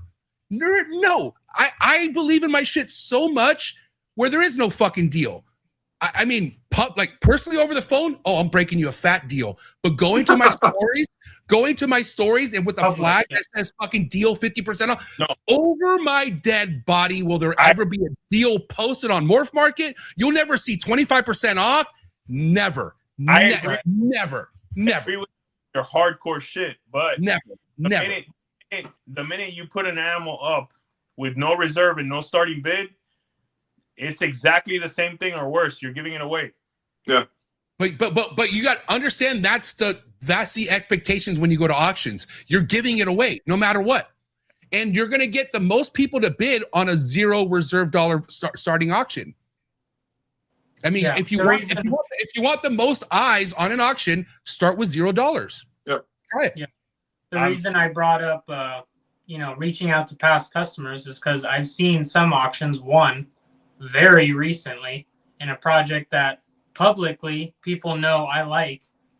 Bro, could have just reached out to me and been like, hey, are you interested in this? Like, especially a person that has met you, talked to you in person. Just saying, I might have bought it. Joe, I cut Thank you people for the deals option. left, I cut my customers deals left and right, but it's never publicly. It's never it's never to get people in. No, all this is done to my previous customers, an inquiry. Like, you know how many deals I hooked up people? I mean, majority was free yellow neonates, but you know how many people I hooked up last year who bought multiple chondros from me last year? Pfft, so many. Ask Krista. Ask fucking Greg. You know what I mean? Right. Two closest friends of ours. I hooked them the fuck up. I will never let my stories know or my Facebook or my never. Sorry, just wouldn't happen. Yeah. Because people look at deals as weakness. I swear to God. Yeah. Well, I'm gonna tell you guys, I will always use a starting bid because I'm gonna let that animal go for exactly what I'm willing to. I don't think. Honestly, I don't think that's bad at all. I think that's something that you're believing in. I think that makes sense. I really do. I like that strategy much more than the reserve. I need to be somewhere where I'm comfortable, where I don't feel like I got taken advantage of. That makes sense. That mean and that you believe in it that much. Like you're here to say, I don't want $0 for this. It's worth this much. If you're willing to put a bid on it, let's go. Yeah, and hey, I agree on that. If it doesn't sell, it doesn't sell. You know, starting bids work if you're realistic. If the cheapest animal, like if the cheapest listed animal that you're trying to sell is $200 and then you put it up for a starting bid of $200, you're not going to sell it. That's fucking stupid. Yeah. But people do it all the time. They'll put a starting bid up above what the actual cheapest other animal listed is. It happens all the time because for some odd reason nobody understands data and research in this damn game anymore. It's absurd. But you put up a reasonable price, and if it sells at that price, then okay. And then sometimes you get lucky. I had an animal that I put up with a starting bid that I was like, okay, it's okay for this. It ended up going for like 6 times that because 3 people got in the bidding war over it. And that was more than I was going to sell it for, just as an ad. And you know what? You get lucky sometimes. Yeah. All right, we got to land. Nice to have a good example. I'm gonna get the whip crack from Mrs. J. So we got to land the ship. And I don't mean that Mrs. J. I mean my wife, Mrs. J. So all right, Biggie, did we get to your wrap up question yet? No, it's simple for me, man. I'm for me it's always project driven. While I understand and know most of your collection, tell me, Brock, what's that one animal that fucking makes your toe tingle, makes you fucking happy, gives you fucking fantasies to hit in the next year or two, bro? So weird, real quick. The Ultra Monsoon is probably the thing I'm most excited about right now. Like seeing that one that Right On made and seeing pictures of it from Siri. That's one of the most beautiful animals there is. And I'm making black pastel ultramel double head Ultra Monsoons this year, and I'm making blackhead ultramel double head hypo monsoons. So there's I'm excited for where that could go in the future. Probably, like, of course, I'm super excited about all my super chocolate and Cypress chocolate, ultra clown stuff. And I have this incredible example hurricane that I'm really, really excited to pair up next year and make these hurricane combo clowns. The stranger stuff that I'm gonna pop out this year, the stranger ultramel clown stuff. Ultramel tri-strike monsoon. I've got that working. I'm excited to see what that turns out to be and how that looks, because that's just off the beaten path and no one else has stuff like that. The Ultra Sunset Clown stuff that I made this year, I'm really excited to pair that up in a couple of years because Ultra Sunset's amazing and I think it's going to make a really cool impact with Clown. Plus I have more codoms in it. So it's like, it's all of it. There's not anything. The things that I'm not excited about in my collection are what's going to be moving out. You know what I mean? Like, brother. I'm so excited. Brother. I'm so excited about everything. I've told you, like, next year is going to be good, but 2028, even better. My God, 2028 is going to be incredible. You shouldn't look at 2028 saying, fuck, I can't wait to get to 2029. No, dude, but mind you, it depends where your projects are at. But if you're already 5+ years in this game, every year should only be a better year. And just like Big E, if he makes 14K at a show, he wants to make 14.5 at the next show. Yep. It should only get better. And if it doesn't, it doesn't. But that should be your motive. Get better every year. Just get better. Yep. This year is going to be better than last year. Next year is going to be fucking crazy. 2027 is going to be epic. But what I make this year is going to make me look at 2028. Like that's going to be even further. Like it's going to be even more. And then what I make next year and hold back, that means 2029 is going to be insane. And When if I you're think- not stacking when your shit and excited about it like this, get the fuck out. There's no reason to be here. When I Right. think of 2028, I'm like Big E in that fucking deadlifting photo. Woo! I'm fucking, you know what I mean? It's fucking, woof, you feel me? Hard as a rock. And I mean, he did bro dirty. Shit. Hey, bro, that's a lot of weight, first and foremost. Give the guy some props here, all right, Double J? That was like 6 double J's that he deadlifted. Wow. I was looking at the plates, bro. I was looking at something else. Shit. Oh, shit, man. Hey, I know when my boy's strapped. He's good. Thank God. All right. Big E, do you have any kind of special edition wrap-up hot seat questions for Brock or no? No, well, yeah. Since we have the time, I'm gonna ask him straight up, simply, and keep it short because we gotta go. But yo, what's that Ultramel Sunset combo that is gonna be the one because we have to go with Ultramel, right? What's gonna be that incomplete dominant combo with Ultramel or that recessive that we add on with the Ultramel Sunset? It's going to take it to the next level. I personally think that Cypress is one of the best genes in Ultramel, and especially when you combo it. I'm taking my Ultra Sunset into Clown, and the Cypress Ultra Clown is my favorite Ultra Clown that's been made so far. I think that Cypress is, and, you know, I'm big on my dark stuff, and I have all those combos, but I really think like just Cypress in those Ultra combos, like that Cypress paint puzzle that was made, it was fucking cool, man. It was super cool, and Cypress did a lot for that combo. I'm probably most excited about. It's a tie between Cypress and Stranger, and what they're going to do to combos as they go forward. I'm about Cypress Ultramel Sunset Clown. Yeah, I think that's going to be just absurd. So I want to see a Cypress or a Wookiee Sunset Ultramel clone. I think that'd be really cool. I don't know. We haven't seen Wookiee with Sunset at all. Mm-hmm. Kick it with your Wookiee agenda, okay, Double J? Like, I get it. I love Wookiee. And Hurricane too. Yeah, the Hurricane. I think Hurricane is incredible. My Hurricane example is absurd. Shout out Kevin KNL. I'm really again. I'm super excited for everything that we're gonna go, and know that every year it's just gonna be building on top of it and making some the next thing. So, and then parting shot. We got to wrap this up. I'm literally gonna sleep on the couch tonight. We have to wrap this up. Hey, just to Mandarin Hypo, dog. Superman. Sorry, bye, Brock. Love you guys. Wait, are we done? Is that it? Yeah. Just Okay. had to put it there, you know? All right, guys, do me a favor. Go give him a follow on Instagram, Morphinary Arts. Brock, we're gonna need you back here for sure. This was a great episode. I love everything. Give me a heads up. I'll be here anytime, brother. Give me a heads up so I can get out of work. We need you on a Thursday night, 100%. So, and obviously we'll have you back here on a Monday. You don't miss. I think we should, dude. I think we should bring Brock Boys in the Hood episode. He deserves it. Come on, 100%. Yeah. Yes. With Greg, come on. We need Greg on here. Shane, this would be great. That would make Boys in the Hood complete if you were on it, Brock. I'm there. All right. Let's do it. Guys, for now, follow him on Morph Market on IG. Find all the links in the description below. Give it up. It's a wrap for Brock Morphinary Arts, ladies and gentlemen. Goodbye. Hell Thank yeah. you, bro. Appreciate Have a y'all. good night. Thank you so much for Have a everything, good bro. night. All right, peace out. Good night.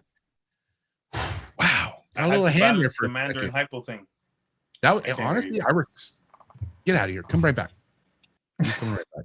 I respect Brock that hot take, bro. I really do, because it got me. It got me in the beginning. Yeah. But I relaxed a little bit, and then I was thinking of some Super Mandarin stuff that I haven't seen. Looked at it, and I was like, "He's right. He's right." Yeah. I mean, yeah, far from a normal, but still not.